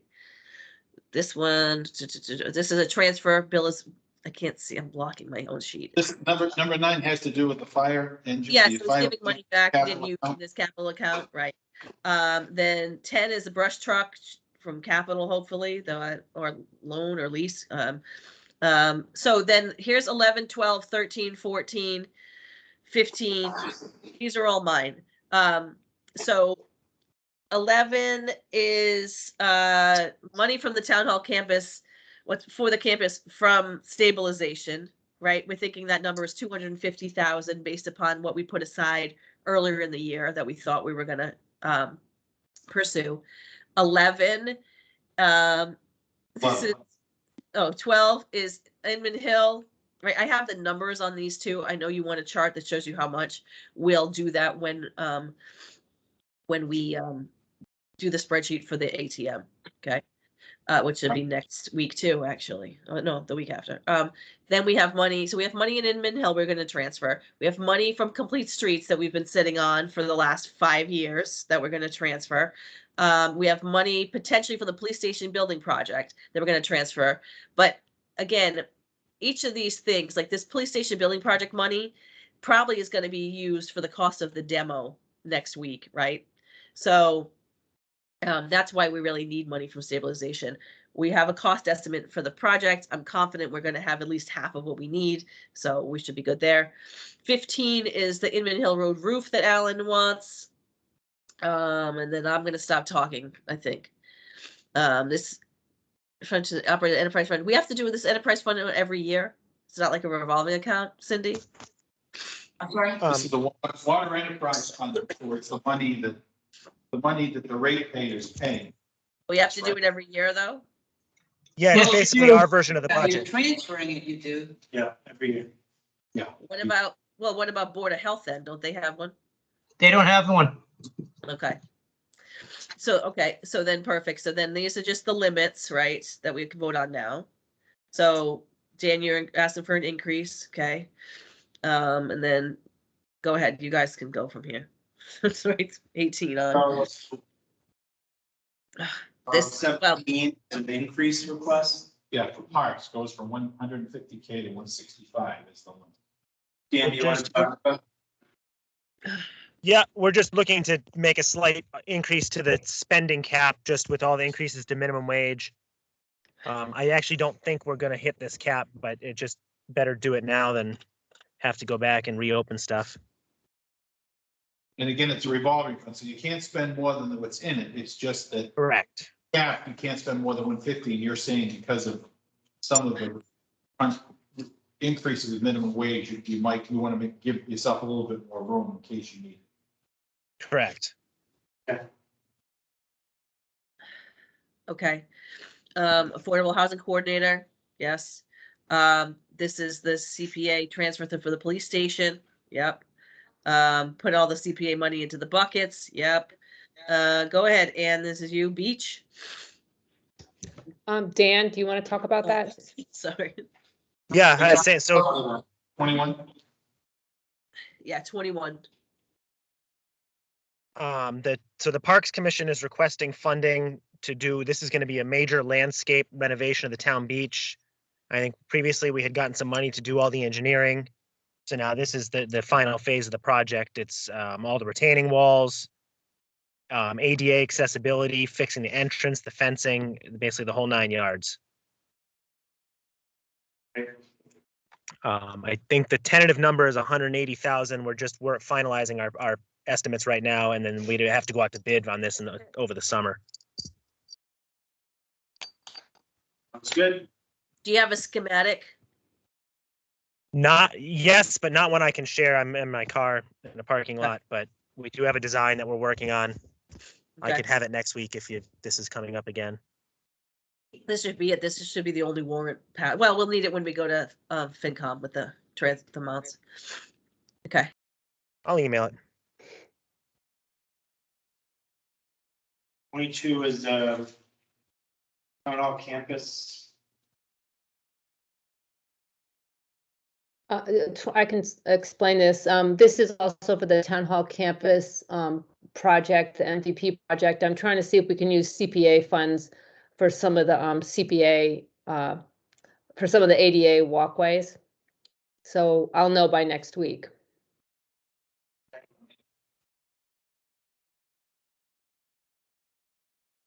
Housing production plan. That needs to be updated, and we can use CPA funds to update it. I just need to get an estimate from CMRPC. And I'll know that next week also. Okay. Records room. Dan or Kathy, do you want to talk about this? Yeah, so. You can come up here if you want. If you want.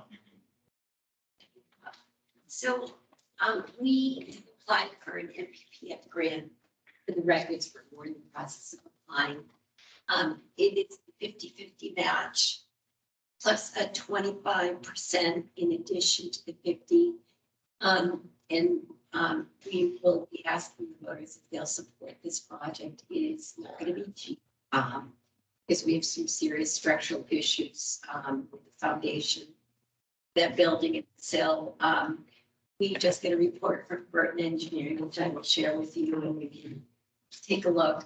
They are going to be guiding us through the process and overseeing the project. So if we get the grant funding, we would like to ask the CPA or the voters to appropriate CPA funds to match whatever the state is going to grant us. I believe that we may not get full funding for what we'd like to do, but it's a start. If we can stabilize a building, we can plan for the future to get access to the grants. So you're saying that 75% is potentially 75% of the cost would come from the grant? You know, we'd have to come up with 25%. We have to produce 75% of the total cost of the project that they will fund. And then the state will reimburse us 50%. And the 25% is just for overages, so that gets returned to CPA funding. We can use CPA money for all of this. because it's so- Yes. You know what, estimating cost, That, estimate for the full cost of the project? I think what we are looking at initially is somewhere around, there's 23,000 in engineering costs that is coming out of administrative funds. We are also probably looking at close to, I think, $140,000 in work that needs to be done to that building. So it's pretty extensive. We potentially get half of it back. Right, correct. Yep. And the other half would be CPA unrestricted funds, Historical. historic. Okay. Thank you. All right. Stay up here. Affordable housing units at 52 Providence Street, Article 26 or 25 and 26. Yeah, this is to survey 52 Providence Street so that it's ready to put an RFP out, but we also might use administrative funds on this, and so I'll know by next week whether or not we need to keep this on the warrant. Okay, 26. It's also a survey, and this is for an easement from the Muddy Brook Estates through the open space that the town will eventually own to 52 Providence Street in the back where the public well would be placed. Right. Article 27, Board of Assessors. I'm here. I can explain it. It's Kevin. Thanks. Go ahead. Basically, we want to raise the minimum value that we tax personal property at from $1,000 to $2,000. The net loss to the town in revenue is a whopping $64.72. It's 3 accounts, and it costs us more to do the paperwork in terms of generating the bills and processing them than we get in that money by raising it from 1,000 to 2,000. We just think it makes eminent sense. So does that mean that anybody who has personal property worth less than 2,000 just won't get a bill? Correct. And again, the net loss right now would be $64.72.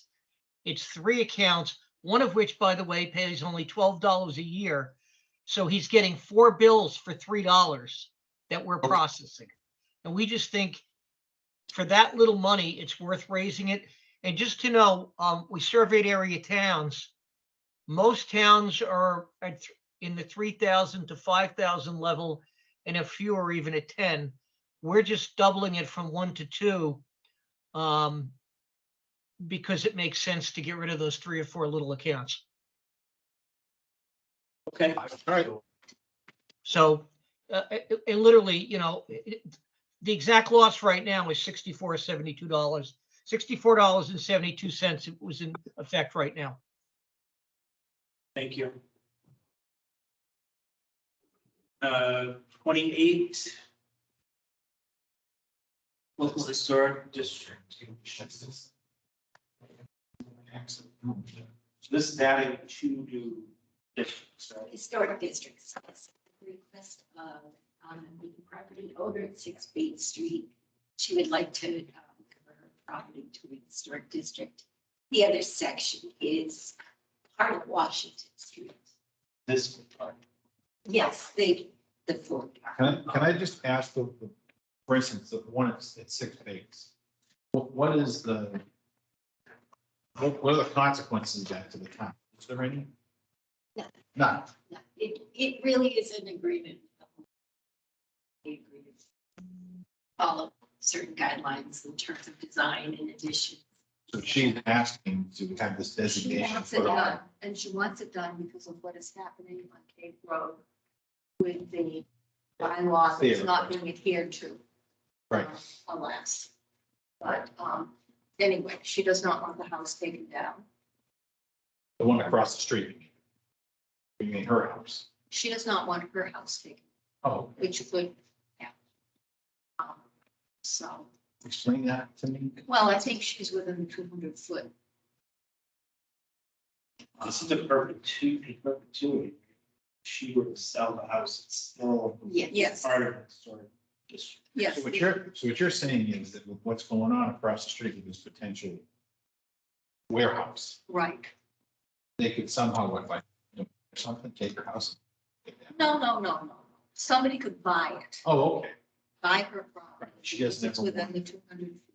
Yeah. They could raise it because of the, whatever business district. Yeah. it is. That's great. So she does not. So. Dan has his hand up. I was just going to add, so in the case of these individual districts, it's essentially just another tool for a homeowner, like a preservation restriction or, a conservation restriction to preserve their property. We might not otherwise pursue a single house versus, the center of town. But in this case, she asked for it so that, it basically gives a little peace of mind for the future of that property. Now, my house is a single historic district because we have enough land. And somebody could come down, take the house down, and even though there's wetlands back there, that would make much difference here. So that they could run a road back there. So I think people do want to protect their historic. Yeah. So this home does have. Oh, yeah, sure. It was a Hayward home, originally.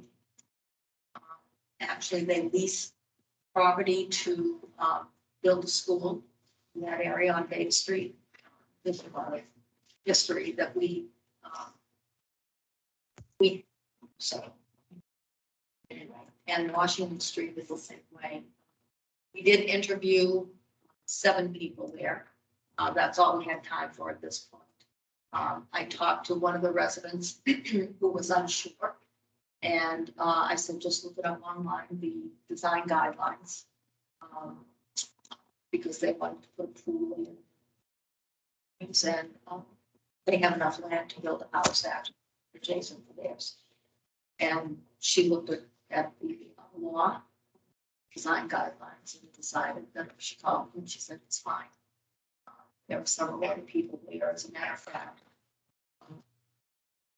Most of the 7, 85, 75% think that it's historically suitable. Now, what happens so if it's 85, said yes, the 15% that don't want it, 14.3. so what's they would just be forced? Well, I mean, it's, yes, actually, like, Okay. like the center district. Yeah, right. But I mean, I think I use the building on the corner of Emerson and Route 16 as an example. That lovely tin building used to be the home of Jonathan Russell, who was an ambassador to England, was there, actually in France, was transferred to England in 1812. When 1812 broke out, he was one of the negotiators of the Treaty of Ghent. He was a congressman. He's also an ambassador to Norway and Sweden. And the house is gone. It's used for firefighting demonstrations, and once these houses are gone, they're gone. And it's not just the architecture, it's our link with the past. So not everybody's in favor, but people who want to tear houses down, who want to put this on. That's it. That's my spiel. Is there an alternative for the people who, in a district that don't want it? Is there a way to do a carve out so that they can do what they still do what they want? And I'm asking the question because I'm sure other people are going to ask. Well, the thing is, it's not that they can't do, they can come to the Historic District Commission. We have not told people that they can't do it in the center of town. We have, we're pretty reasonable. I think most people and our guidelines are very reasonable. Yeah. Yeah, and and again, in certain areas, it makes, that's the right thing to do. Right, right. I mean, we didn't extend all of Washington Street because that didn't make sense. Right. But, there are some pretty iconic houses on Washington Yeah. Street and people that own them. So. Anyway, that's it. Thank you. Just want to preserve. Right, thanks. Thank you. Sorry for my. No. Extended. Have another. There's another. Dan, do you want to speak on that? Yeah, so also just real quick on the previous one, so just so you're aware of the process, we did the whole report. It has to go to the state. We get the state's comments. We have to hold a public hearing and then this town meeting vote. So just, there's like a multifaceted review process. So definitely if people have comments, I believe it's May 2nd, we'll hold a public hearing. I think, that's really helpful to get that feedback. The next article, I actually think we're meeting on the 21st. I think we're going to pull, we were looking at some minor changes to the bylaw, but I don't think we need to do them. I think we can handle it with our own internal guidance instead. It was looking at rooftop solar. Because again, we're not trying to stop a lot of this stuff. We're trying to encourage people to be able to stay in their home and maintain them. Okay. And we have the Article 30. Is records. Yes, so that actually, I'm not quite sure why it came in as two articles, but that is the layout of 50% and 25%. Okay, so maybe this is a duplicate. And submitted one today and Kelly did, and yeah, so I didn't realize they were both the same. Sure. So I'll both leave them. So that's Richfield. So the language Here of it comes. 30 is more comprehensive, so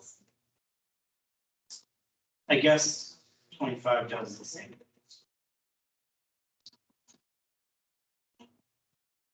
Not 24.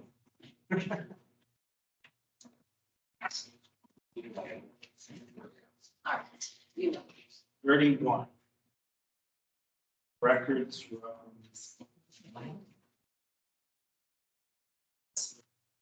So as part of the terms and conditions of getting an MPPF grant from our facility, they request that you put a preservation restriction on the building, which is just to make sure that their investment in your structure.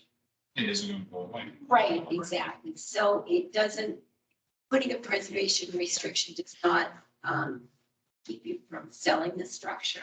And the current status is based on how much received grant money. So, for example, we received $50,000. The preservation restriction is in place for 10 years. And it all depends, longer, the more money they give you, the longer they ask you to keep the preservation restriction in place. So we do have one on the town hall and the town.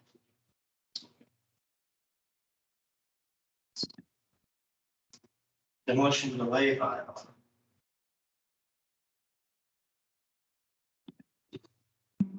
Dan, want to go through this? Yeah, I guess I can speak to this. So, we've been working on trying to modify the demolition delay, both to make some changes, to clean it up. Last time, there were a whole bunch of feedback from town council. So we basically went back to the drawing boards, basically rewrote the bylaw in an effort to really clean up the process and address a lot of the concerns. So I guess, I don't know if you want me to kind of talk through the concept or how in depth you want to go. I have a quick statement. I just, Yeah. Back to me, oh, sorry. and my desk should be. Bonnie? Yeah, hang on one second. I'm just getting to a quieter spot. So, hey, the way that this has been rewritten, I haven't, gone through it and with a fine tooth comb. I just read through the red changes that Dan had put together for us. And this is way better this style. The style has changed to a list of homes that are now on a list that people know ahead of time. And then, then there's even a mechanism for them to petition ahead of time to get off the list.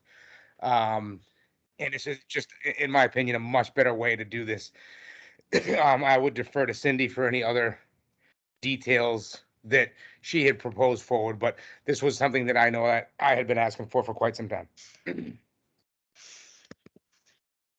I will add, so initially the list is going to be most of the older homes, and then historic is really going to need to dig in and pare down that list. But that was our intent to really, that was one of the common feedback we got is people wanted a list. So we tried to come up with a mechanism to do that.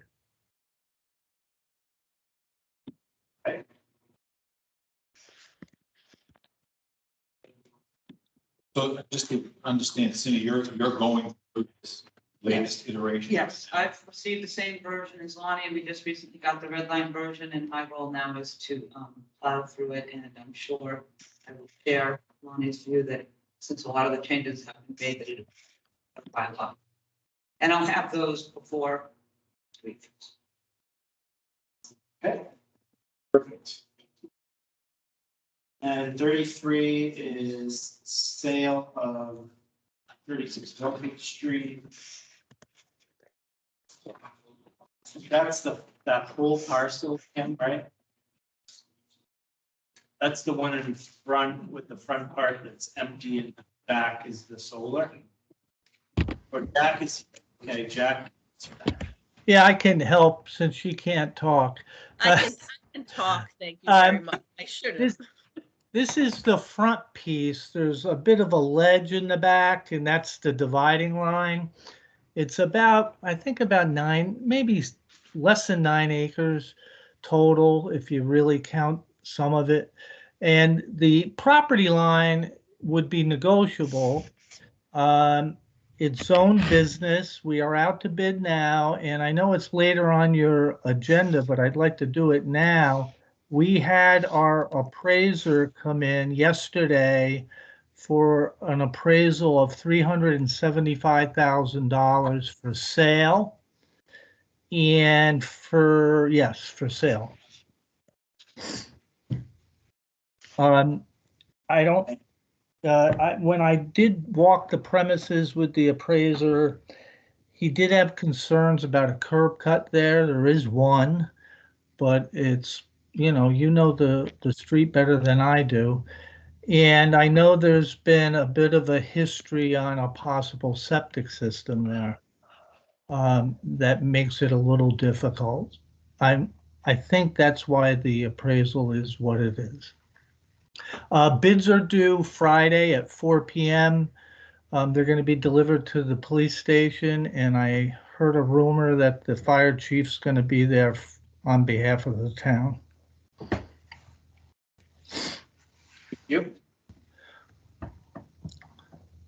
34 is 8 Morrison. 8 Morrison, same process. We're out to bid. The appraisals for Morrison came in at $570,000, and a lease at $8 a square foot, which is about $36,000 a year. These were the way we wrote the, and if you recall, the way we wrote the RFPs, these are now the minimum bids. All the potential applicants have been sent these. It's my guesstimate, and I have no inside knowledge at all, but I think we're going to get at least 2 on Morrison.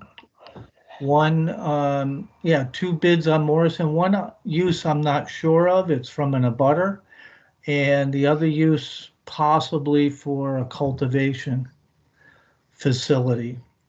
On Milford, there's quite a bit of interest from either expanding the existing solar onto this site from 2 firms, and 2 possible purchases for a storage facility. So I have no idea who's submitting, what they're going to bid on, but we'll find out on Friday at 4. And then I guess my job is to bring them to you at your next meeting. Thank you. Thanks, Jack. 35 is Brookview Lane. That's, Kansas Road. They brought it to us a couple of years ago. I remember It's, I want to say 40B. Yeah, is it off of? There was a part of Cotton's Knoll? No. I don't think so. Willowbrook. Dudley Road, What's that? Dudley Road, that's right. Dudley What's up? Road. Oh, okay. Willowbrook Lane is off of Millville Street. Oh, Is that? And then see if the town amendment will vote to change highway surveyor from elected to appointed. We talked a little bit about that last. That had come up a couple of years ago. Did we want to keep it on this town meeting, push it to special? Bonnie has meant, Bonnie jumped off, but He'll be back. I'll just say, so part of the reason that we are reviewing this now is because, as you know, we have an excellent highway surveyor, but his term expires in 1 year. And so we have talked that, based upon the level of professionalism that the position requires and the salary that the position potentially pays based upon qualification, that on behalf of the town of Mendon, we think that hiring the most qualified person for the job is obviously in the best interest. But ultimately, that is up to the residents of Mendon. Really, if we could have Alan stay forever, we would, but that's not what's happening. So we have to prepare for the future. And so I think Lonnie's right. I don't know. I mean, May seems really soon because, it just does, but I don't know that the fall town meeting is the right place either. It's up to you guys. We have to address this year, but, when is really up to you. I think it should be at the annual. More people tend to show up at the annual, but I also know that when the last time took this to a vote, was it at the annual or was it a special? We did. We took it to a vote at the annual at the same time that we took the town clerk to the vote. Neither was supported at the time. Right. Part of the counter argument is, the town wants to have more control over who gets hired into what positions, but we're living in a world now where it's, highway surveyor position is not someone just driving a plow truck. This is a person that have a background in, finance and supervising and engineering, so many different skill sets. I agree, but we're living in the world where we're living in Mendon. Right. Which is why I said best case scenario would definitely be Alan stays forever, but that's not what's gonna happen. So he just, he's a wealth of institutional knowledge that won't be easily replaced, but hopefully qualification and skills will balance it out. Dan? Maybe Cindy's there. I seem to remember there being a timing issue with this last time that might make November too late.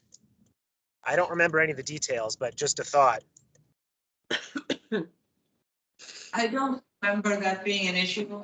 I just remember the substance of the debate on town meeting floor. And that it was pretty much about substance and do we want to change from Elected to appointed.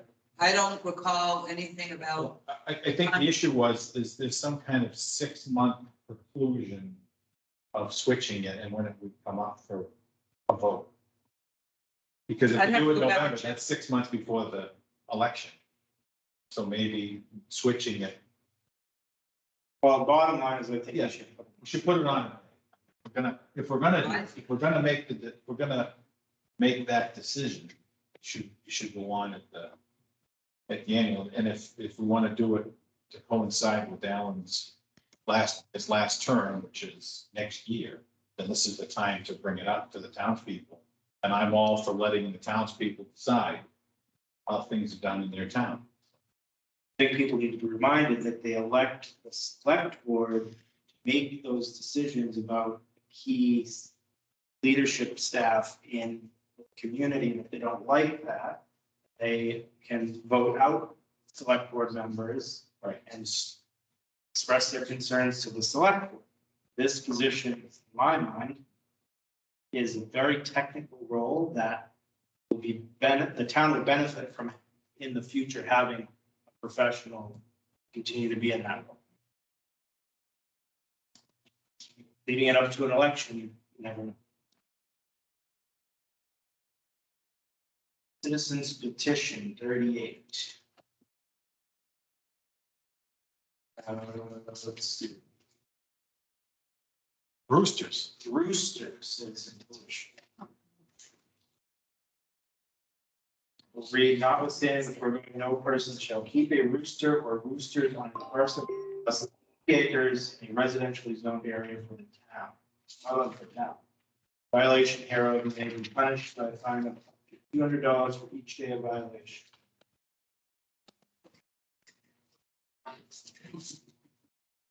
That's it. Questions? No? Right. My grandfather would not be happy. Gonna bring some deep. That there's no questions or that there's 5 pages to this warrant. I thought we were gonna wait for But there that. would, no, that there was a suggestion that he couldn't have his roosters anymore. Oh, okay. Been a long time since we had a giant warrant. He was really good at keeping the roosters quiet, though. He just would keep them in the coop with no windows. So they didn't see this, they didn't see the sun, so they didn't know it was time to crow until he opened the door. All right, next bit, consider reappointment board of registrars, Denver Parent. Mr. Chairman, I move to reappoint Deborah Harrow to the Board of Registrars, term to expire 3/31/25. Second, all in favor? Aye. Aye. I forgot to say, but we're not.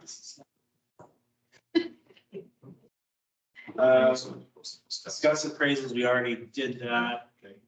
Right, Jack? Right. Jack is still even here. I don't think he is. No, we talked about, he gave us the numbers. Gave us the numbers. It's done. Block party is not going to be discussed unless you were somehow now involved with it. Not at the moment. I did indicate that I would. Did talk to the Hank, John Dudley. Said I was in favor of working with them to do it. That's my opinion. But Kim, have you, in this 1 week time period, had any updates on conversation about the liquor license and all of that? I haven't heard back from Maya yet on the details, but I did forward them the map that Lonnie sent me last week to work off of. All right. Did he lay out, so he has a map about where the beverages would be served? Where did he say, do you know? Yeah, so it's the idea, the idea is it's the entire street section right down to the town hall and back and then up the street. So it's the whole, it's basically the whole courtyard down where the band is, everything from the street down, which I think I don't know if that's gonna fly, but, you know. I'll just say publicly, I went to one out in, I want to say it was either Montague or Miller's Falls, where they had a block party and it was gigantic, but they had a park, something kind of like Founder's Park. And what they did was they put up that orange hurricane fencing in that area. And they had detail officers and they had somebody checking IDs at the entrance to it. And it was really well, and they had a band in there, but you know, they had a fairly delineated area. Not a big area to have everybody wander around. I think that's potentially fraught with disaster, but I haven't Well, opened. Yeah, I think the problem last time is always about, I mean, I love the concept of the party. That's no question, you know, but I think the issue is always going to become around serving alcohol and then the limitations on making those gardens and then making sure you have people that are at the exits and entrance and that there's wristbands. And I don't know that parents are, you know, when you have minors in with adults, it's a different thing. But that's why we have insurance. And so we'll let them guide us and, you know, we'll modify as we need to. You know, I know it was clever when we used to do it up at the field because they just put it in the tennis court and there was no way you had to basically scale 20 feet to get inside it, you know? Okay. All right. Approval of minutes.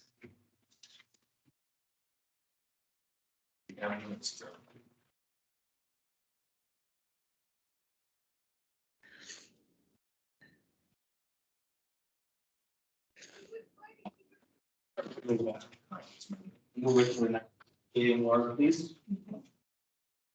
If that's all right. Has there been any inquiry? The November 10th meeting that was the draft that's looking for. But they don't. They got them. I gave them, so we're. Okay. That's fine. Just property at 35 North. So the library. What's the, Andrew is on. Yes. Hi, how are you? Great. I believe a letter was sent to you, Mark, from Ellen, and Ellen wasn't able to make the call tonight, so I'm on. And I know that this is something we've been dealing with or trying to address probably since I believe since we moved into the library building back in 2016. The issue is, I mean, currently we don't have a fence between ourselves and that property just to the north of us. There's been talk about putting up a fence. There's been talk about putting up a line of arborvitae, something like that, because the individuals who live next door have, I believe, 5 or 6 vehicles in the yard, perhaps 7 if you include a boat. 2 of those vehicles, as far as I understand it, or as far as I could see, are unlicensed. My understanding is that that's not allowable in the town. And then there are areas, islands of, I guess you'd call it, I'm not sure. It looks like they're working on cars there. But there are some areas of junk close to what could be the border for the library. Essentially, it's what you'd call an eyesore. People have remarked on it time and time again. I believe Ellen said that she sent, I'm not sure who she initially contacted, if it was somebody from the zoning board who was supposed to go over and speak with them. I don't know if that happened offhand. But, you know, clearly we're looking to do something in the future so that we don't have to look at it anymore. That's basically where we're at. I know that we've tried to sort of, you know, address this previously, but you know, if anybody has talked to them, I wouldn't say that the condition of the property in terms of the junk that is there, there's a whole raft of bikes or some sort of I don't know what they are in the very backyard. All of that stuff is still there and hasn't been cleaned up. So if anybody's spoken with them, I don't know that was the case. All right, we have a letter or an email from Lorianne, the zoning enforcement officer. She's unable to attend tonight, but she has sent numerous letters to the address as far back as 2 years ago. At that time, they removed 2 vehicles. Most recently, sent another letter. Once she received an email from Ellen we spoke to the owner and stated that there was only one vehicle on the property was not registered. She will reach the homeowner requesting copies of the registrations of the vehicles and will come back to us with what chief says. Okay. Yeah, as I said, the last time I looked and we provided some photos, I saw at that point at least 2 vehicles without license plates. But I mean, you're right, they may have registration, there's no license plates on them, but that's what I can see from our perspective. Our town bylaw does say, any homeowner is allowed to have one unregistered vehicle on their property. Right. A long time ago, it would not be unusual for a police officer to be detailed to go check on the status of multiple vehicles, because it's a town bylaw, and they have authority to enforce it, or trespassing on private property for that reason. Cindy, do you know of any reason why they would be barred from doing that? I'm not aware, but I have not looked closely at the bylaws, so I Okay. have to look All at it. No one All right. has suggested that. Because it would seem pretty easy to have a police officer go there and just take a picture of the VIN, public VIN on the dash, each one of them, run it through the registry, and either it's registered or it isn't. And technically in Massachusetts, if it's not insured, the registration is supposed to be automatically canceled. So if there's not insurance, then it's effectively not registered. And then the town can make them just remove them because it's. Based on the pictures. Yeah, there's no plate on it. Like any of those are. Well, there's no plate on it. But that doesn't necessarily. Right, that's right. And that's why it's an easy matter to just run the bin through the RMV again. And that's the first step. I mean, there's a lot more to be done than that, based on those pictures. Okay. All right, we appreciate it. I'll let Ellen know that we'll wait to hear back from you. Thank you. Thank you. Consider preservation restriction with Mass Historic Commission 13 Main Street. I think we touched enough on this. Any questions? Nope. You have to vote. Be a motion. Mr. Chairman, I move to approve a preservation restriction with Mass Historic Commission for the town-owned property at 13 Main Street, pending award of the Massachusetts Preservation Project Fund grant, and authorize the town administrator to act as the local project coordinator. And I so move. Second. Discussion. Favor? Aye. Aye. Anyhow, I jump back in. Oh, All right, we're all the aye. real. There any motion for adjournment? Wait, Oh, I'm sorry. Oh. no, I want to make It sure. doesn't work. We don't need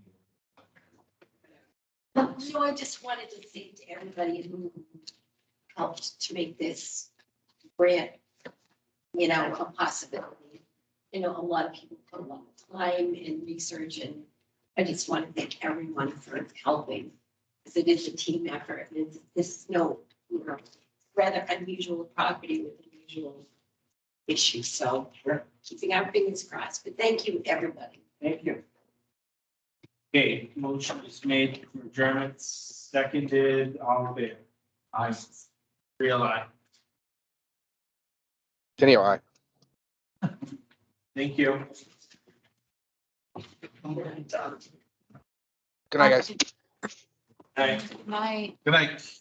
What, You like, sign- what? No, I made it. It's 8:30. No. I am great. Stop.